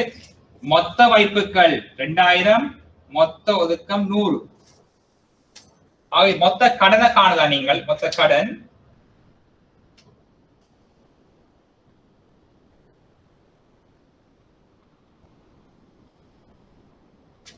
1000 100.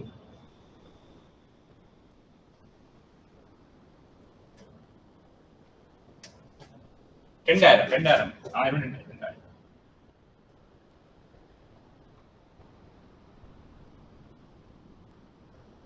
மொத்த வாய்ப்பு எவ்வளவு? மொத்த வாய்ப்பு 2000.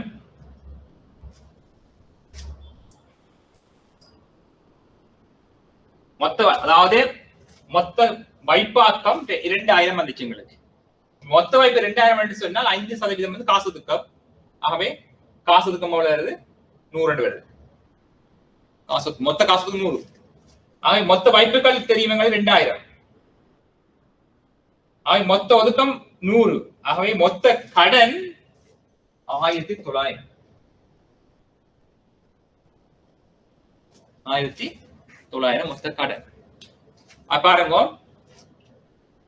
10% இருக்கின்ற பொழுது மொத்த கடன் வந்து 900 இருந்தது எங்களுக்கு. மொத்த கடன் 900 இருந்தது.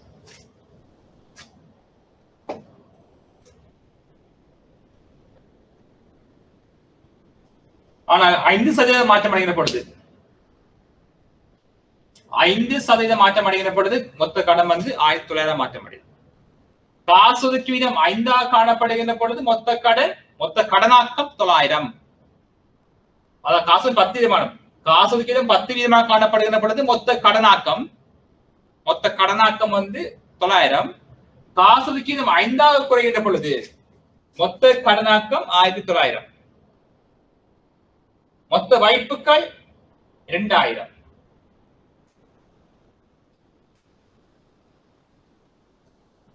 ஆகவே இது நடக்கும் நாட்டுல வந்து பண நிரம்பல வந்து தாக்கத்தை ஏற்படுத்தும் வழிகள். அதாவது வணிக வங்கிகளுக்கு பண்பு இருக்குது. வணிக வங்கி என்ன செய்யலாம்னு சொன்னா நாட்டுல வந்து கடனாக்கம் அல்ல பணவாக்கம் ஏற்படுத்துவதற்கான பண்புகள் காணப்படுது அல்லது அதுக்குரிய தன்மை காணப்படுது. ஆகவே மத்திய வங்கி மாத்திரமல்ல வணிக வங்கிகளும் நாட்டினுடைய பண நிரம்பலில் தாக்கத்தை செலுத்தும், செல்வாக்கை செலுத்தும். நீங்கள் அவதானிக்கணும். ஆகவே உங்கள பரீட்சையில கேட்கலாம் பிள்ளைகள், நாட்டினுடைய கடனாக்கம் பணவாக்கம் தொடர்பாக உங்களிடம் கேள்விகள் கேட்கப்படலாம். ஆகவே உங்களிடம் கேள்விகள் கேட்கப்படலாம். நாணயத்தை வெளியீடு செய்வதற்கான அதிகாரத்தினை மத்திய வங்கி மாத்திரமே கொண்டுள்ளது. எனவே மத்திய வங்கி நாட்டின் பண நிரம்பலில் மாற்றத்தை ஏற்படுத்தலாம். ஆனால் வணிக வங்கிகளானவை நாணயத்தை வெளியீடு செய்வதற்கான அங்கீகாரத்தினை கொண்டிருப்பதில்லை. ஆனால் வணிக வங்கிகளானவை எவ்வாறு நாட்டின் பண நிரம்பலில் மாற்றத்தை ஏற்படுத்த முடியும் விளக்கு என்று சொன்னால் நீங்கள் சொல்ல வேண்டும். வணிக வங்கிகளானவை நடைமுறை கணக்கினை வைத்திருப்பதற்கான அங்கீகாரத்தினை கொண்டுள்ளது. எனவே ஒன்றுக்கு மேற்பட்ட வணிக வங்கிகள் சேர்ந்த, அதாவது வங்கி துறையில் இந்த வணிக வங்கிகளுக்கு வருகின்ற ஆரம்ப வைப்புகளை போல் பல மடங்கு கடன்களை உருவாக்கக்கூடிய தன்மையினை இந்த வணிக வங்கிகள் கொண்டுள்ளது. இவ்வாறு இருப்பதனால் வணிக வங்கிகளானவை தமக்கு கிடைக்கின்ற வைப்புகளை போல் பல மடங்கு கடன்களை உருவாக்க முடியும். எனவே நாட்டில் கடனாக்கங்கள் அதிகரிக்கின்ற பொழுது நாட்டில் பண நிரம்பல் அதிகரிக்கும். பண நிரம்பல் அதிகரிப்பதனூடாக பணவீக்கம் ஏற்படும். ஆகவே இந்த பணவீக்க விளைவுகளை தடுப்பதற்காகத்தான் மத்திய வங்கி பல்வேறுபட்ட கருவிகளை வந்து அந்த மானிட்டரி பாலிசி டூல்ஸ் வந்து பயன்படுத்தும். அடுத்த கேள்வி கேட்கலாம். வணிக வங்கிகளால் வழங்கப்படுகின்ற கடனாக்கத்தை அல்லது கடன்களை கட்டுப்படுத்துவதற்கு மத்திய வங்கி கைக்கொள்கின்ற நடவடிக்கைகள் எவை? அப்படி கேட்டால், அதாவது வணிக வங்கிகளால் வழங்கப்படுகின்ற கடன்களை கட்டுப்படுத்துவதற்கு மத்திய வங்கியினால் பின்பற்றப்படுகின்ற நடைமுறைகள் யாவை என்று சொல்லி உங்களிடம் கேட்கப்படலாம். ஆகவே மத்திய வணிக வங்கிகளுடைய கடன்களை எவ்வாறு கட்டுப்படுத்த முடியும் என்று சொன்னால் நீங்கள் ஒன்று சொல்லலாம். முதலாவது, வணிக வங்கி காசொதுக்கி வீதத்தினை அதிகரிக்க செய்ய வேண்டும். உங்களுக்கு தெரியும், காசொதுக்கி வீதம் வந்து 10% இருந்தால் கடனாக்க பெருக்கி 10 இருக்குது. அந்த காசொதுக்கி வீதம் குறையுதுன்னு சொல்லி நீங்க பாத்தீங்கன்னு சொன்னா 10 5 குறைகின்ற பொழுது அந்த கடனாக்க பெருக்கியினுடைய பெறுமதி 20 மாற்றம் அடையுது. ஆகவே காசொதுக்கு வீதம் வந்து உயர்த்த வேண்டும். அதாவது மத்திய வங்கி கடனாக்கத்தை கட்டுப்படுத்த வேண்டும் என்று சொன்னால் நாட்டின் வணிக வங்கியினுடைய காசொதுக்கு வீதத்தை வந்து கூட்ட வேண்டும். காசொதுக்கு வீதம் கூடினால் வணிக வங்கிகள் முன்னரை விட கூடிய பணத்தை வந்து தமது வங்கிகளில் காசாக வைத்திருக்க வேண்டும். இவ்வாறு வணிக வங்கிகள் வந்து அதிக அளவு பணத்தை அல்ல முன்னரை விட கூடிய அளவு பணத்தை வங்கிகளில் பணமாக வைத்திருக்க வேண்டி இருந்தால் வணிக வங்கிகளால் வழங்கப்படக்கூடிய கடன்களுடைய அளவு குறைவடையும். அதாவது வணிக வங்கிகளால் வழங்கப்படக்கூடிய கடன் வழங்குகின்ற ஆற்றல், அதாவது வணிக வங்கிகள் பொதுமக்களுக்கு வழங்குகின்ற கடன்களுடைய அளவு அல்லது கடன் வழங்குகிற ஆற்றல் குறையும். ஏனென்று சொன்னால் வணிக வங்கி முன்னரை விட அதிக அளவு பணத்தை வந்து வங்கிகளில் பணமாக வைத்திருக்க வேண்டும். எனவே வணிக வங்கிகளுடைய கடன் வழங்குகின்ற ஆற்றல் குறையும். இவ்வாறு வணிக வங்கிகளால் வழங்கப்படுகின்ற கடன் அளவு அல்லது வணிக வங்கிகள் வழங்கப்படும் கடன் வழங்குகிற ஆற்றல் குறைகின்ற பொழுது நாட்டில் கடன்கள் குறையும். கடன்கள் குறைகின்ற பொழுது கடனாக்கம் குறையும். கடனாக்கம் குறைகின்ற பொழுது நாட்டில் பண நிரம்பல் குறையும். எனவே தொடர்ச்சியாக பண வீக்கம் குறைவடையும். முதலாவது நடவடிக்கை என்ன செய்யலாம்னு சொன்னால், இந்த வணிக வங்கிகள் மீது மத்திய வங்கி காசொதுக்கி வீதத்தினை வந்து அதிகரிக்க செய்யப்படும். இன்னும் ஒன்று செய்யலாம். என்ன செய்யலாம்னு சொன்னால், இந்த மத்திய வங்கி இந்த வணிக வங்கிகள் மீது சட்டப்படியான ஒதுக்கு வீதத்தினை வந்து அதிகரிக்க செய்ய முடியும். அந்த சட்டப்படியான ஒதுக்கு வீதம் என்பது வணிக வங்கிகளுக்கு வருகின்ற ஆரம்ப வைப்புகளில் குறிப்பிட்ட சதவீதத்தை இந்த வணிக வங்கிகளானவை இந்த மத்திய வங்கியில வைப்பு செய்ய வேணும். ஏன் செய்ய வேண்டும் என்று சொன்னால், சில வேளைகளில் இந்த வணிக வங்கிகள் தமது திரவத்தன்மையை அல்லது வணிக வங்கியில போதிய அளவு திரவத்தன்மை என்று சொன்னால் காசு நிலைமை போதிய அளவாக இல்லாவிட்டால் அந்த வணிக வங்கியுடைய வாடிக்கையாளர் வந்து இழக்க வேண்டி ஏற்படும். ஏன்னா வாடிக்கையாளர் பணத்தை கேட்டவுடன் திருப்பி கொடுக்க வேண்டிய பொறுப்பு வணிக வங்கி இருக்கு. வணிக வங்கி வந்து பொதுமக்களின் பணத்தை உடனடியாக வாடிக்கை கேட்டவுடன் திருப்பி கொடுக்காத சந்தர்ப்பத்தில் வாடிக்கையாளர் மதிப்பு இழக்க வேண்டியது. ஆகவே இவ்வாறே வணிக வங்கிகளை வந்து பாதுகாப்பதற்காக மத்திய வங்கி தமது வங்கிகளில் வைப்பில் உள்ள பணத்தில் இருந்து கடனாக கொடுக்கும். ஏன்னா வங்கிகள் வந்து முறிவடைவதை வந்து இது தடுக்கும், அதை பாதுகாக்கணும்னு சொல்றோம். ஒரு 10 நிமிட இடைவேளை தருவோம். அது வரைக்கும் நாங்கள் படித்த பாடத்தை வந்து மீட்டுக் கொள்ளுங்கள். ஓகே, நாங்கள் தொடர்ச்சியா பார்ப்போம். ஆக இப்படி கேள்விகள் கேட்கப்பட்டால் நீங்கள் அதுக்குரிய விடை எழுதக்கூடிய மாதிரி இருக்க வேணும். ஆக நாங்கள் இப்பொழுது தொடர்ச்சியா பார்க்கணும்.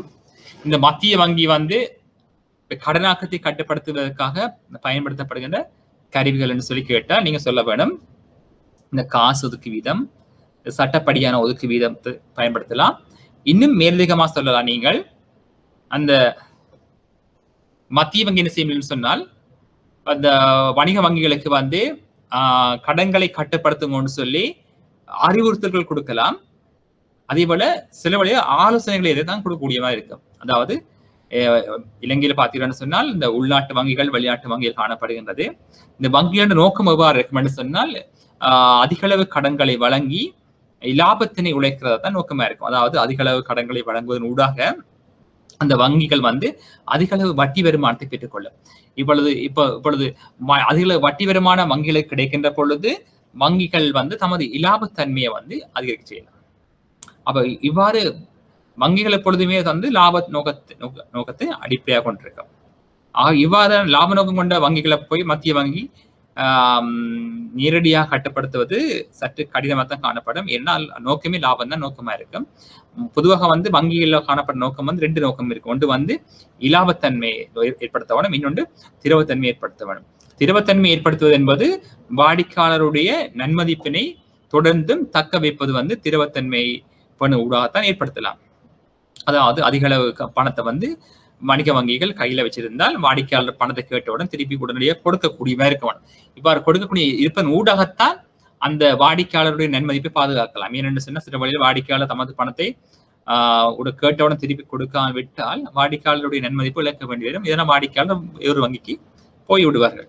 எனவே தான் இந்த திரவத்தன்மை லாபத்தன்மை வந்து 2 வேறுபட்ட சக்திகளாக காணப்பட்டாலும் இரண்டுக்கும் இடையே வந்து ஒரு சமச்சீரான ஒரு நிலைமையை ஏற்படுத்துவது வந்து மத்திய இந்த வணிக வங்கிகளுடைய பண்பாக இருக்கும். அதே போல அதிகளவு கடன்களை வழங்குவதன் ஊடாக வந்து அதிகளவு வட்டி வருமானத்தை இந்த வங்கி பெற்றுக்கொள்ள முடியும். இவ்வாறு அதிகளவு வட்டி வருமானத்தை உழைத்தால் வங்கியினுடைய இலாபத்தன்மை வந்து அதிகரிக்கும். இதனால வந்து இந்த வங்கி தொடர்ச்சியாக சந்தையில வந்து நீடித்து நிலைத்திருக்கக்கூடிய தன்மையை கொண்டிருக்கும்.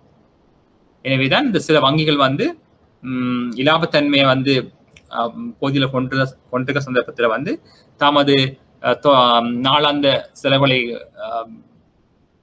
கொண்டு செல்ல முடியாதபடியால் தான் வங்கிகள் வந்து முறிவடைகின்றது.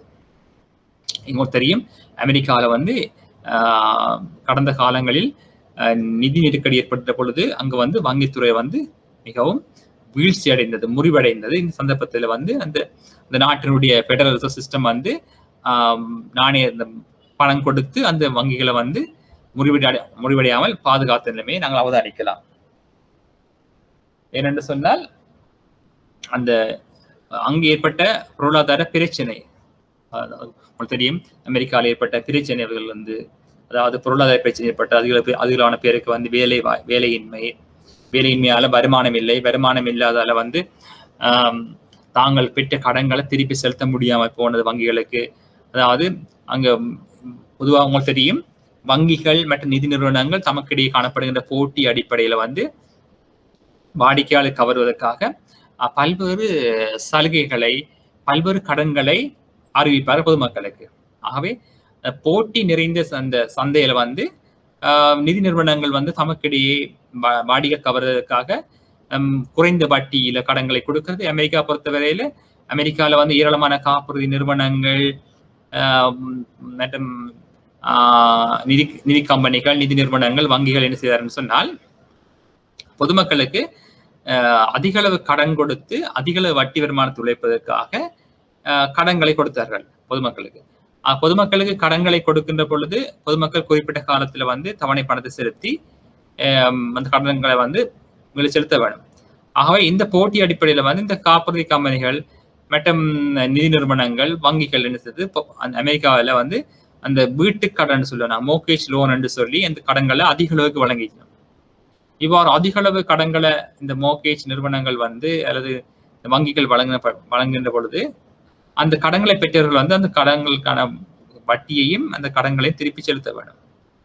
ஆக இப்படி அதிகளவான கடன்கள் கொடுக்கின்ற பொழுது நாட்டில் கடனாக பண நிலைமை ஏற்பட்டு போயிடுச்சு. அதே வேளையில வந்து அந்த நாட்டில வந்து போதிய அளவு உற்பத்திகள், வேலையின்மை போன்ற பிரச்சனை வந்து அமெரிக்காவில் ஏற்பட்டு போயிடுச்சு. அப்ப இதனால கடன் பெற்றவர்கள் என்ன செய்யறாருன்னு சொன்னால் தாங்கள் பெற்ற கடனை வந்து அந்த மீள திருப்பி செலுத்த முடியாம ஏற்பட்டு போயிட்டு அந்த நாட்டில் காணப்பட்ட பொருளாதார நெருக்கடி. ஆகவே இவ்வாறு கொடுத்த கடன்களை வந்து முதலீட்டாளர் கொடுத்த அதாவது வீட்டு கடன் எல்லாம் வாங்கி வீடெல்லாம் வாங்கி விட்டார்கள் வாடிக்கையாளர்கள்.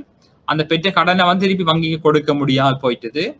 கொடுக்க முடிய சந்தர்ப்பத்தில் வங்கி வந்து கொடுத்த கடன் கிடைக்கல, வட்டியும் கிடைக்கல. ஏனென்று சொன்னா வாடிக்கையாளர் அந்த கடன் பெற்றவர்களுக்கு வந்து போதிய அளவு வருமானம் இல்லை, திருப்பி செலுத்த முடியாம போயிட்டது. எனவே வங்கிகளிடம் வந்து திரவத்தன்மை இல்லாத நிலைமை ஏற்பட்டு போயிட்டது. திரவத்தன்மை இல்லாத நிலைமை ஏற்படுகின்ற பொழுது வங்கிகளிடம் வந்து தொடர்ந்து நடத்த முடியாமல் போயிட்டு. ஏனென்று சொன்னால் கடன் பெற்றவர்கள் வந்து கடனையும் கொடுக்கல, வட்டியையும் கொடுக்கல என்று சொன்னால் அந்த வங்கியில வந்து இலாபத்தன்மை குறையும். இலாபத்தன்மை கொடுத்த பணம் வந்து கொடுத்த கடன் வந்து திருப்பி கிடைக்கலன்னு சொன்னா அது திரவத்தன்மையும் குறையும். எனவே வாடிக்கையாளர் வங்கியில வைப்பிச்சது வாடிக்கையாளர்கள் பணத்தை திருப்பி கேட்டோடும் கொடுக்க முடியாத சந்தர்ப்பம் ஏற்பட்டு போயிடுச்சு. எனவே நடக்கணும்னு சொன்னா வங்கி வந்து முறிவடைய வேண்டி ஏற்பட்டு போயிடுச்சு. எனவேதான் மத்திய அந்த நாட்டினுடைய சென்ட்ரல் பேங்க் அழைக்கப்படுகின்ற பெடரல் சிஸ்டம் வந்து என்ன சொன்னா சில நிதி நிறுவனங்களுக்கு வந்து நன்கொடைகள், கடன்களை வழங்கி அந்த முறிவிலிருந்து பாதுகாத்தான சில நிறுவனங்கள் வந்து முறிவடைந்து போயிட்டது. ஆகவேதான் இந்த பொருளாதார பிரச்சனைகள் என்ன செய்ய இந்த நிதித்துறையில பாதிப்பை வந்து ஏற்படுத்தும். இது வந்து மிகவும் பிரபல்யமான ஒரு நடவடிக்கை அல்ல பிரச்சனைன்னு சொல்லி அழைக்கலாம். ஆகவே பின்னர் வந்து அரசாங்கம் என்ன செய்யறதுன்னு சொன்னா நாட்டுல வந்து இந்த பொருளாதார வளர்ச்சி ஏற்படுத்தி, அதாவது பொதுமக்கள் அந்த நாட்டு மக்களுக்கு வந்து அதிக வேலை வாய்ப்புகளை உருவாக்கி வருமானங்களை அதிக செய்து தாங்கள் பெற்ற கடன்களை வந்து திருப்பி வங்கிகளுக்கு செலுத்தக்கூடிய வகையில வந்து அந்த மக்களுக்கு வந்து அந்த உற்பத்தி துறையை அல்லது வேலை வாய்ப்பை வந்து உருவாக்கியது. ஆகவே இது சம்பந்தமாக நீங்க பேப்பர்ல உங்களுக்கு கேள்விகள் வரலாம்.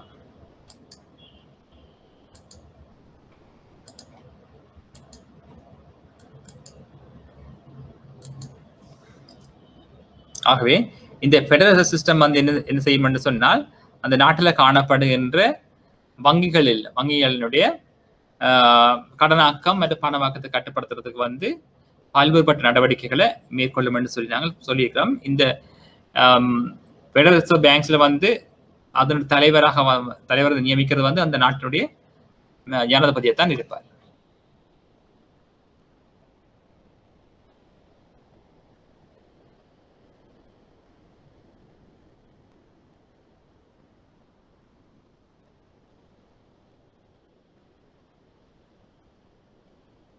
அடுத்து பார்த்தீங்கன்னு சொன்னால் அந்த ஃபெடரல் ரிசர்வ் பேங்க்ஸினுடைய தொழிற்பாடுகள் பார்க்கலாம். நாங்கள் தொழிற்பாடுகள் ஆகவே உங்களுக்கு தெரியும் மத்திய வங்கியினுடைய தொழிற்பாடு என்ன மாதிரி இருக்குதோ அது ஒத்த தொழிற்பாடை நாங்கள் இங்கே அவதானிக்கக்கூடிய மாதிரி இருக்கும். அதாவது ஃபெடரல் ரிசர்வ் சிஸ்டத்தில் காணப்படுகின்ற தொழிற்பாடுகள் உங்களுக்கு தெரியும் இலங்கையிலே வந்து பல்வேறுபட்ட வங்கிகள் காணப்படுகின்றது. அந்த வங்கிகளுக்கு இடையே வந்து கொடுக்கல் வாங்கல் இடம்பெறும். அதாவது கொமர்ஷியல் பேங்க்ஸ்ல ஒரு கணக்கு வச்சிருக்க வாடிக்கையாளர் சேலான் பேங்கில் உள்ள வாடிக்கையாளருக்கு செக் ஒன்று கொடுப்பாருன்னு சொன்னோம். காசு ஒன்று கொடுத்தால் கொமர்ஷியல் பேங்க் செக்கை வந்து சேலான் பேங்க்ல வாடிக்கையாளர் கொடுக்குறார். கொடுத்து அவர் என்ன செய்வார், தன் அக்கௌண்ட்ல காசை கொண்டு போய் செக்கை கொண்டு டிபாசிட் பண்ணுவார். இப்போ கொமர்ஷியல் பேங்க் செக்கை வந்து சேலான் பேங்க்ல வந்து டிபாசிட் பண்ணப்பட்டால் அந்த சேலான் பேங்க் என்ன செய்ய சொன்னா கொமர்ஷியல் பேங்கிட்ட இருந்து அந்த காசை போய் எடுக்கும் போய் இவ்வாறு வங்கிகளுக்கிடையே வந்து செக் கிளியரன்ஸ் வேலை நடக்கும்.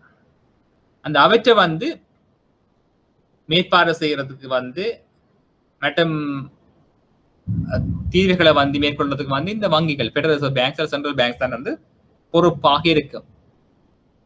லங்கா கிளியரன்ஸ் சிஸ்டம் சொல்லி இங்க இலங்கையில் இருக்குது, லங்கா கிளியரன்ஸ் லிமிட் சொல்லி. அப்ப அந்த நிறுவனம் என்ன செய்யணும்னு சொன்னா இந்த வங்கிகளுக்கு இடையே இன்டர் பேங்கிங் டிரான்சாக்ஷன் சொல்லலாம், அல்லது இந்த வங்கிகளுக்கு இடையான காசுகளை கொடுக்கல் வாங்கல்களை இலகுபடுத்துறதுக்கான நடவடிக்கை வந்து மேற்கொள்ளும். அதே போல இருந்து கிளியர் செக்ஷன் சொல்லப்பட்டிருக்குது. அடுத்த பண்பு என்ன சொல்லலாம்னு சொன்னா இந்த ஃபெடரல் ரிசர்வ் பேங்க்ஸினுடைய பண்பு அந்த நாட்டுக்கு நாணயத்தை வந்து வெளியீடு செய்யறது. அப்ப ஐக்கிய அமெரிக்க டாலரை வந்து வெளியீடு செய்கின்ற அமைப்பு வந்து இந்த ஃபெடரல் சிஸ்டமா தான் இருக்கு. ஃபெடரல் ரிசர்வ் சிஸ்டத்தை தான் இருக்கு. அதே போல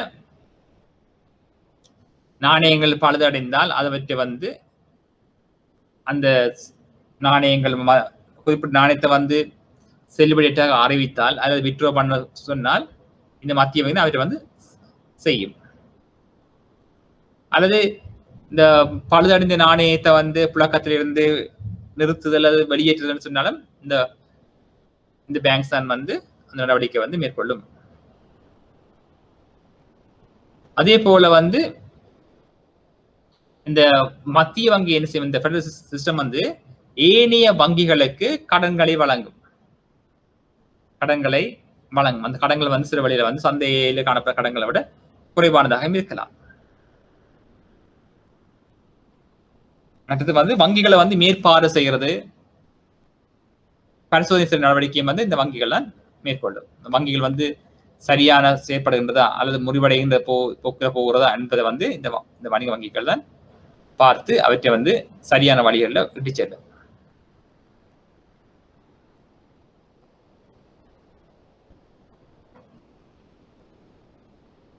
இந்த ஃபெடரல் சிஸ்டம் என்ன செய்யணும்னு சொன்னா வேறு பல்வேறுபட்ட செயற்பாடுகளை வந்து மேற்கொள்வதனை நீங்கள் விளங்கப்படுத்தலாம்.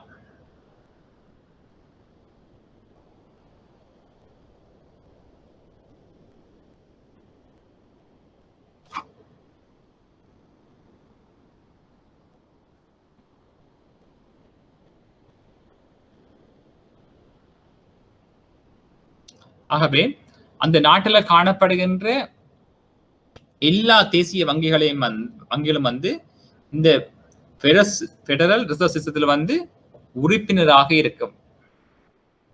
எப்படின்னு சொன்னா இலங்கை மத்திய வங்கியில வந்து எல்லா வங்கிகளும் வந்து அங்கத்துவத்தை பெற்றிருக்க வேணும். அதுபோலதான் இந்த தேசிய வங்கியில வந்து எல்லா வங்கிகளும் வந்து உறுப்புரிமையை கொண்டிருக்கும்.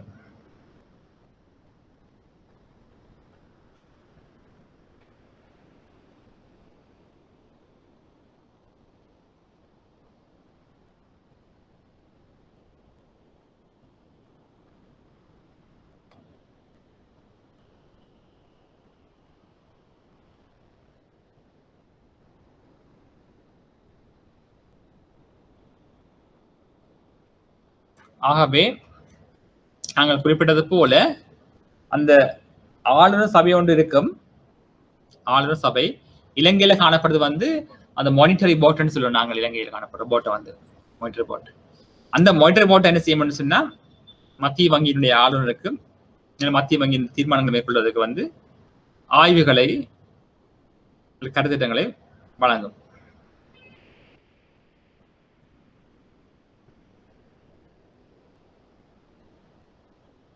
இது அவதானிங்கோ.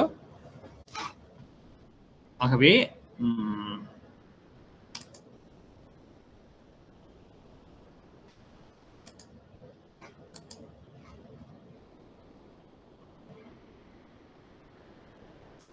நாங்கள் இப்பொழுது பார்க்கலாம்.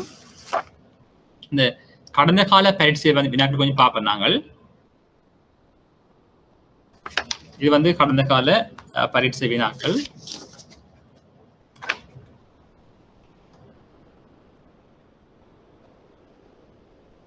ஆகவே நீங்கள் இதை எடுத்து பிராக்டிஸ் பண்ணி பார்க்கலாம். நான் படித்த விடயங்கள்ல கேள்வி இருக்கான்னு சொல்லி பார்க்கக்கூடிய மாதிரி இருக்கு. நான் அடுத்த வகுப்பு உங்களுக்கு பரீட்சை வினாக்கள் கொஞ்சம் உங்களோட ஷேர் பண்ணக்கூடிய மாதிரி இருக்கும்.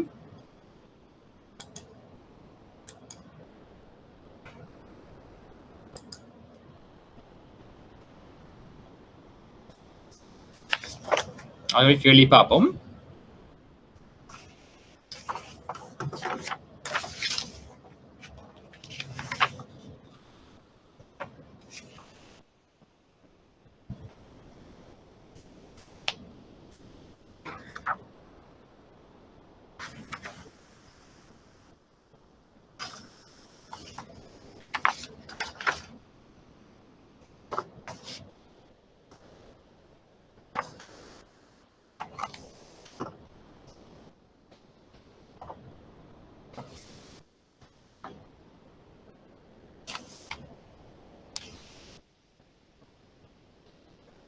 உங்களுக்கு கேள்விப்பட்டிருக்குது கேள்வி.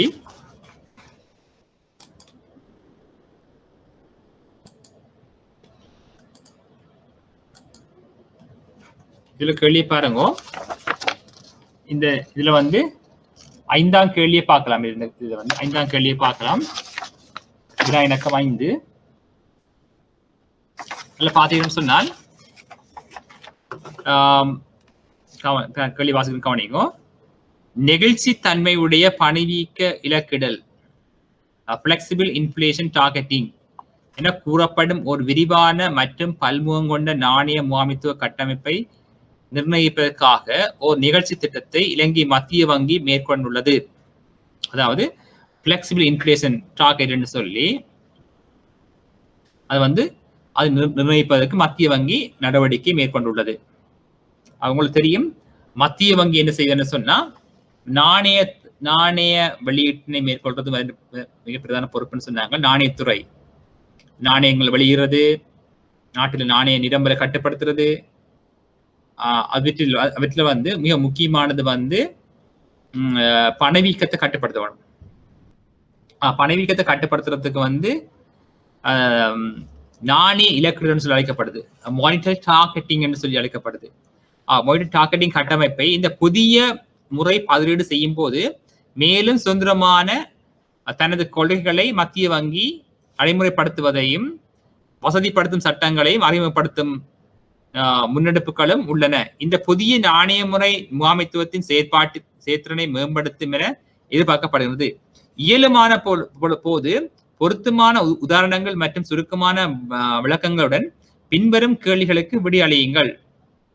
ஒவ்வொரு உபகேள்விகளுக்கும் முழு புள்ளிகளையும் பெறுவதற்கு ஒரு சுருக்கமான விளக்கம் அவசியமாகும் என்பதை கருத்தில் கொள்ள வேண்டும். ஆகவே உங்களுக்கு கேள்விகள் கேட்கப்பட்டால் நீங்க அதுக்குரிய விளக்கத்தை கொடுக்க வேண்டும்.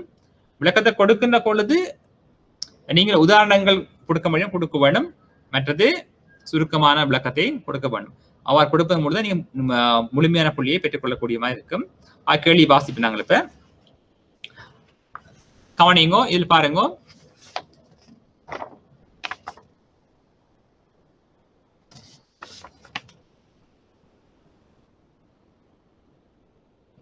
இதுல 5ஆம் கேள்வி இருக்குது. 5ஆம் கேள்வியில முதலாவது கேட்கப்பட்ட கேள்வி விலை உறுதிப்பாடு. பாருங்க, விலை உறுதிப்பாடு இருக்குது. இங்க முதலாவது விலை உறுதிப்பாடு இதான் கேள்வி. ஆகவே விலை உறுதிப்பாடு மற்றும் பேரண்ட பொருளாதார முகாமைத்துவத்தின் கீழ் அதன் முக்கியத்துவம் என்பவற்றை சுருக்கமாக விளக்கம் கேட்டிருக்கிறாங்க. அது பேரண்ட பொருளாதார விலை உறுதிப்பாடு மற்றும் பேரண்ட பொருளாதார முகாமைத்துவத்தின் கீழ் அதன் முக்கியத்துவம் என்ன என்பதை சுருக்கமாக விளக்கட்டாமலே. ஆகவே உங்களுக்கு கேட்கப்பட்ட கேள்வி விலை உறுதிப்பாடு என்பது என்னன்னு சொல்லுங்க. பிறகு அதன் முக்கியத்துவம் சொல்லுவோம். நாங்கள் ஏன் முக்கியத்துவம் சொல்லி நாங்கள் விளங்கப்படுத்தப்படும். பேரின பொருளாதாரத்துல விலை உறுதிப்பாடு முக்கியத்துவமாக காணப்படுகின்றது. என்னன்னு சொன்னால் பேரின பொருளாதார உறுதிப்பாடு என்பது பொருளாதார வளர்ச்சி, பொருளாதார அபிவிருத்தி, மற்றது வேலை வாய்ப்பு, நிறைதொழில் மட்டம், விலை உறுதிப்பாடு போன்றவை எல்லாம் பொருளாதார உறுதிப்பாடுன்னு சொல்லி வரும். இந்த பொருளாதார உறுதிப்பாட்டை விலை உறுதிப்பாடு மற்றும் பேரின பொருளாதார முகாமைத்துவத்தின் கீழ் அதன் முக்கியத்துவம் என்ன என்பதை விளங்கப்படுத்துகிறார். உங்களுக்கு பேரின பொருளாதார உறுதிப்பாடு என்பது விலை, அதாவது பொருளாதார வளர்ச்சி, அபிவிருத்தி, வேலை வாய்ப்பு, நிறைதொழில் மட்டம் போன்றவை எல்லாம் பேரின பொருளாதார உறுதிப்பாடுன்னு சொல்லுவோம் நாங்கள். இந்த பேரின பொருளாதார உறுதிப்பாட்டை அடைவதற்கு இந்த விலை உறுதிப்பாடு மிகவும் முக்கியத்துவமாக காணப்படும். என்னன்னு சொன்னால், நாங்கள் ஒரு பொருளாதார வளர்ச்சி ஏற்படுத்தணும்னு சொன்னா அந்த நாட்டுல விலை உறுதிப்பாடு முக்கியத்துவம் காணப்படும். அதாவது அதிக அளவு பணவீக்க மற்ற நிலைமை இருக்க வேண்டும். அதாவது விலை மட்டமானது ஒரு உறுதியான நிலைமை இருக்க வேண்டும். அப்பொழுதுதான் அந்த உற்பத்தியாளருக்கு அல்லது முதலீட்டாளருக்கு அதாவது தீர்மானம் எடுப்பவர்களுக்கு உதவியா இருக்கும். அடிக்கடி நாட்டுல விலை மட்டங்கள் அல்லது பணவீக்கம் மாற்றம் அடையும் என்று சொன்னால், தளம்பல் அடையும் என்று சொன்னால் அந்த பொருளாதாரத்தின் மீது மக்களுக்கோ அல்லது வெளிநாட்டு முதலீட்டாளர்களுக்கோ அல்லது உற்பத்தியாளருக்கு நம்பிக்கை ஏற்பட மாட்டாது. எனவே வெளிநாட்டு முதலீட்டாளர் என்ன செய்வார்னு சொன்னால், எங்களோட நாட்டில பொருளாதார விலை உறுதிப்பாடு உறுதி இல்லாமல் இருக்கும், இதனால நாணய மாற்றம் உறுதி இல்லாமல் இருக்கும். எனவே எங்களோட நாட்டுக்கு வர வேண்டிய முதலீட்டாளர்கள் இன்னொரு நாட்டுல போய் முதலீட்டை செய்வார்கள். ஆக நாங்கள் முதலீட்டை இழக்க வேண்டி வரும்.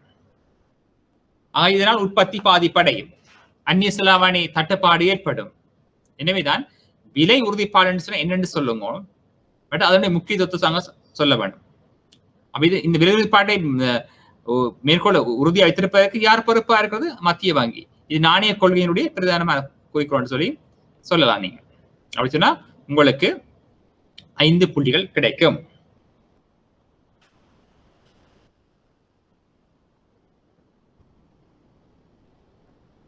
மேலும் அடுத்தது இதுல 3ஆம் கேள்வியும் கேட்டிருக்கிறார்கள். விலை உறுதிப்பாட்டை பேணும் நோக்கத்திற்கு சவாலாக அமையும் அனைத்து காரணிகள் மீதும் மத்திய வங்கி செல்வாக்கு செலுத்த முடியுமா?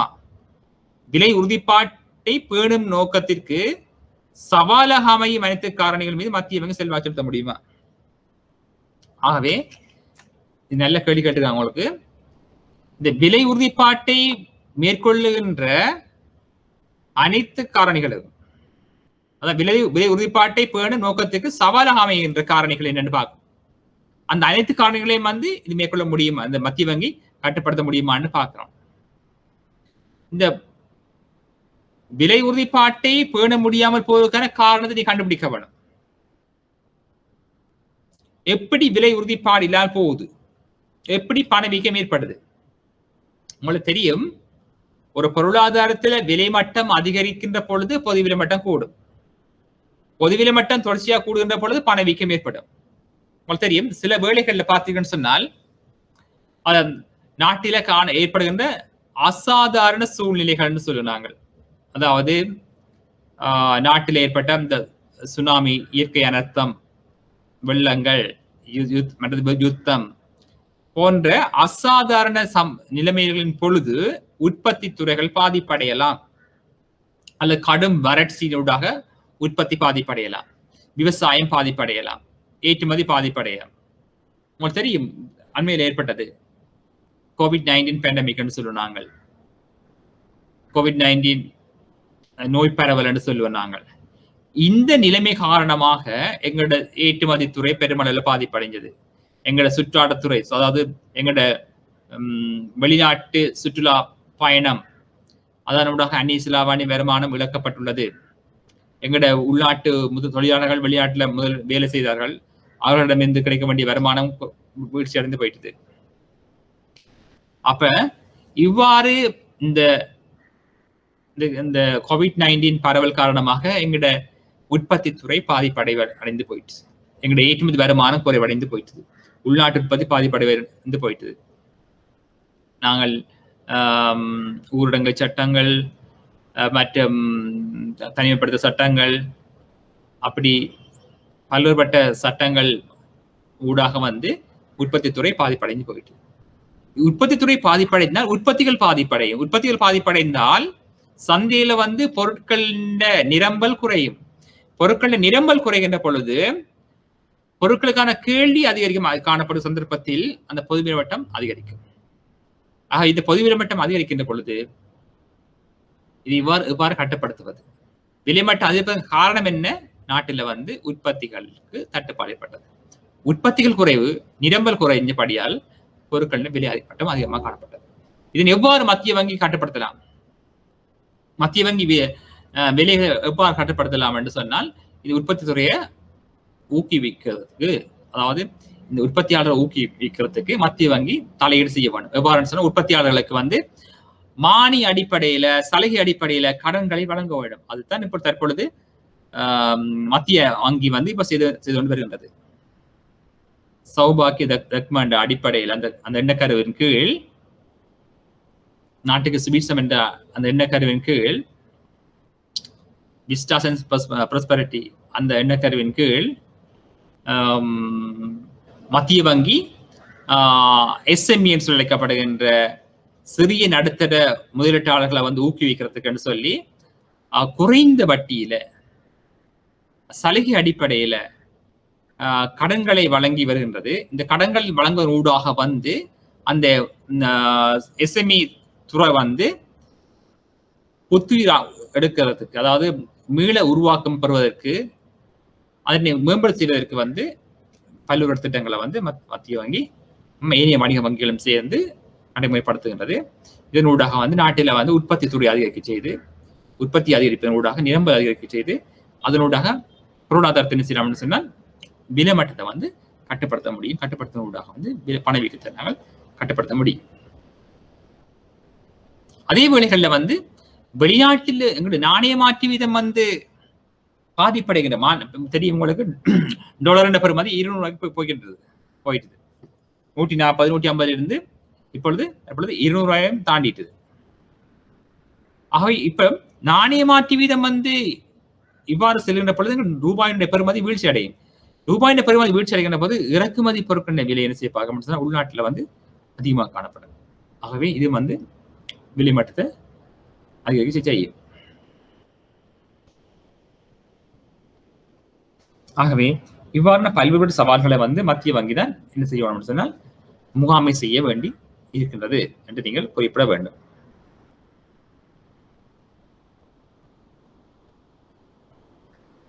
அதே வேளையில் செயற்திறனான நாணய முகாமைத்துவத்திற்கு மத்திய வங்கியின் சுதந்திரம் ஏன் இன்றியமையாதது? அதாவது சேற்றின் வாய்ந்த நாணய முகாமைத்துவத்துக்கு மத்திய வங்கியின் சொத்து மிக இன்றியமையாதது. இப்ப நாணயத்தை வந்து முகாமை செய்கின்ற பொறுப்பு வந்து மத்திய வங்கி தான் காணப்படுகிறது. மத்திய வங்கி என்ன செய்யும் என்று சொன்னா நாட்டில் காணப்படுகின்ற நாணயத்தின் அந்த கேள்வியும் நிரம்பலையும் அடிப்படையாக கொண்டு நாணயத்தை வந்து வெளியீடு செய்யும். நாணயம் அதாவது சந்தையில வந்து நாணயத்துக்கு தட்டுப்பாடு ஏற்படுகின்ற பொழுது அல்ல பற்றாக்குறை ஏற்படுகின்ற பொழுது புதிய நாணயத்தை வந்து மத்திய வங்கி வெளியீடு செய்யலாம். அதே வழி நாட்டில பண நிரம்பல் அதிகரிக்கின்றது. அதாவது பொது சுற்றோட்டத்தில் வந்து பணத்தினுடைய நிரம்பல் அதிகமாக காணப்படுகின்ற பொழுது அந்த நிரம்பலை கட்டுப்படுத்த வேண்டிய பொறுப்பு மத்திய வங்கி காணப்படுகின்றது. மத்திய வங்கி என்ன செய்யும் என்று சொன்னால் சுற்றோட்டத்தில் காணப்படுகின்ற பணத்தினுடைய அளவை குறைப்பதற்காக பல்வேறுபட்ட சந்தை கருவிகளை பயன்படுத்தும். அந்த தெரியும் உங்களுக்கு நாணய கருவிகளை பயன்படுத்தும். மானிட்டரி பாலிசி டூல்ஸை பயன்படுத்தி என்ன செய்யலாம் என்று சொன்னால் அந்த நாட்டில் உள்ள காணப்படுகின்ற நாணய நிரம்பலை கட்டுப்படுத்தி சந்தையில விலைமட்டத்தை வந்து உறுதியாக வைத்திருப்பதற்கு உதவும். ஆகவே நாங்கள் அடுத்த வகுப்பில் நாங்கள் தொடர்ச்சியாக இந்த பாஸ் பேப்பரையும் மற்றது தியரியையும் பார்க்க வேண்டியிருக்கின்றது. ஆகவே நல்லது மாணவர்களின் மீண்டும் சந்திப்போம். இதுவரைக்கும் நன்றி கூறி விடைபெற்றுக் கொள்கின்றோம். அது போல உங்களுக்கு இந்த சந்தேகங்கள் இருந்தால் நீங்கள் எங்களுக்கு தெரியப்படுத்த நாங்கள் மற்றது நீங்கள் இந்த பேப்பரை வந்து உங்களுக்கு கிடைக்கும். இந்த பேப்பர் இதை வந்து நீங்கள் பெற்றுக்கொள்ளக்கூடிய மாதிரி இருக்கும். இப்படி பல்வேறுபட்ட பேப்பர் காணப்படுது.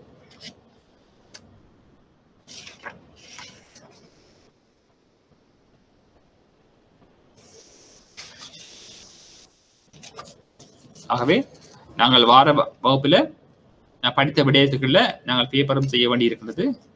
அதுக்கு ஏற்ற மாதிரி நீங்கள் தயார்படுத்துங்க.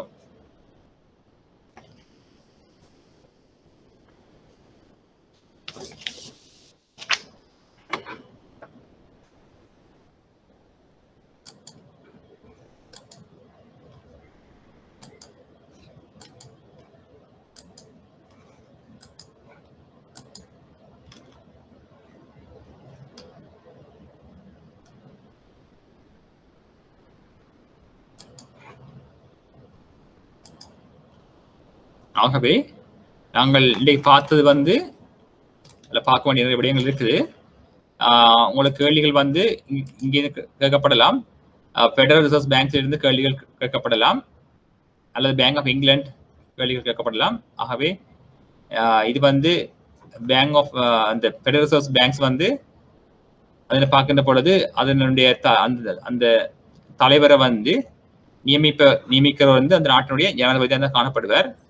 இந்த ஃபெடரல் ரிசர்வ் பேங்க்ல வந்து 7 பேரை அங்கத்துல கொண்ட கவர்னன்ஸ் போர்ட் இருக்கும். இந்த ஃபெடரல் ரிசர்வ் பேங்க் வந்து 1913ஆம் ஆண்டு உருவாக்கப்பட்ட ஒரு வங்கி. இங்க வந்து இந்த வங்கியில வந்து ஃபெடரல் ஓப்பன் மார்க்கெட் கமிட்டி ஒன்று இருக்கும். இந்த கமிட்டி என்ன செய்யும் என்று சொன்னால் அந்த உண்டியர்கள் ஆவணங்கள் போன்றவற்றை வந்து கொள்வனவு விற்பனவுக்கு பொதுவான அமைப்பாக காணப்படும் அல்லது கண்காணிப்பு அமைப்பு அல்லது பொறுப்பான அமைப்பாக காணப்படுகின்றது. இந்த அமைப்பு வந்து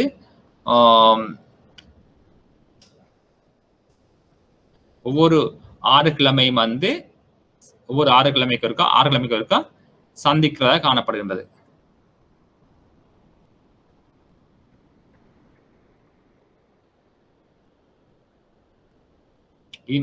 இந்த என்ன செய்யணும்னு சொன்னால் அந்த பொருளாதாரத்தின் போக்கை வந்து அவதானிக்கின்ற அமைப்பாக காணப்படுகின்றது. என்றது வந்து இந்த அரசாங்கத்துக்கு வந்து நிதி தேவைப்படுகிற பொழுது நிதியை வழங்குகிற அமைப்பாக காணப்படும். ஏதாவது அவசர நிலைமைகள் ஏற்படுகின்ற பொழுது அது தொடர்பான நடவடிக்கைகளை வந்து மேற்கொள்றதாக காணப்படும். அது உங்களுக்கு தெரியும், நாட்டில் ஏற்படுகின்ற பொருளாதார நெருக்கடிகள் போன்றவற்றை கருத்தில் கொண்டு தீர்மானங்களை மேற்கொள்வதற்கு இது உதவியாக காணப்படும். ஆகவே நல்லது, நாங்கள் மீண்டும் சந்திப்போம். அதுவரைக்கும் நன்றி கூறி விடைபெற்றுக் கொள்கின்றோம். நன்றி.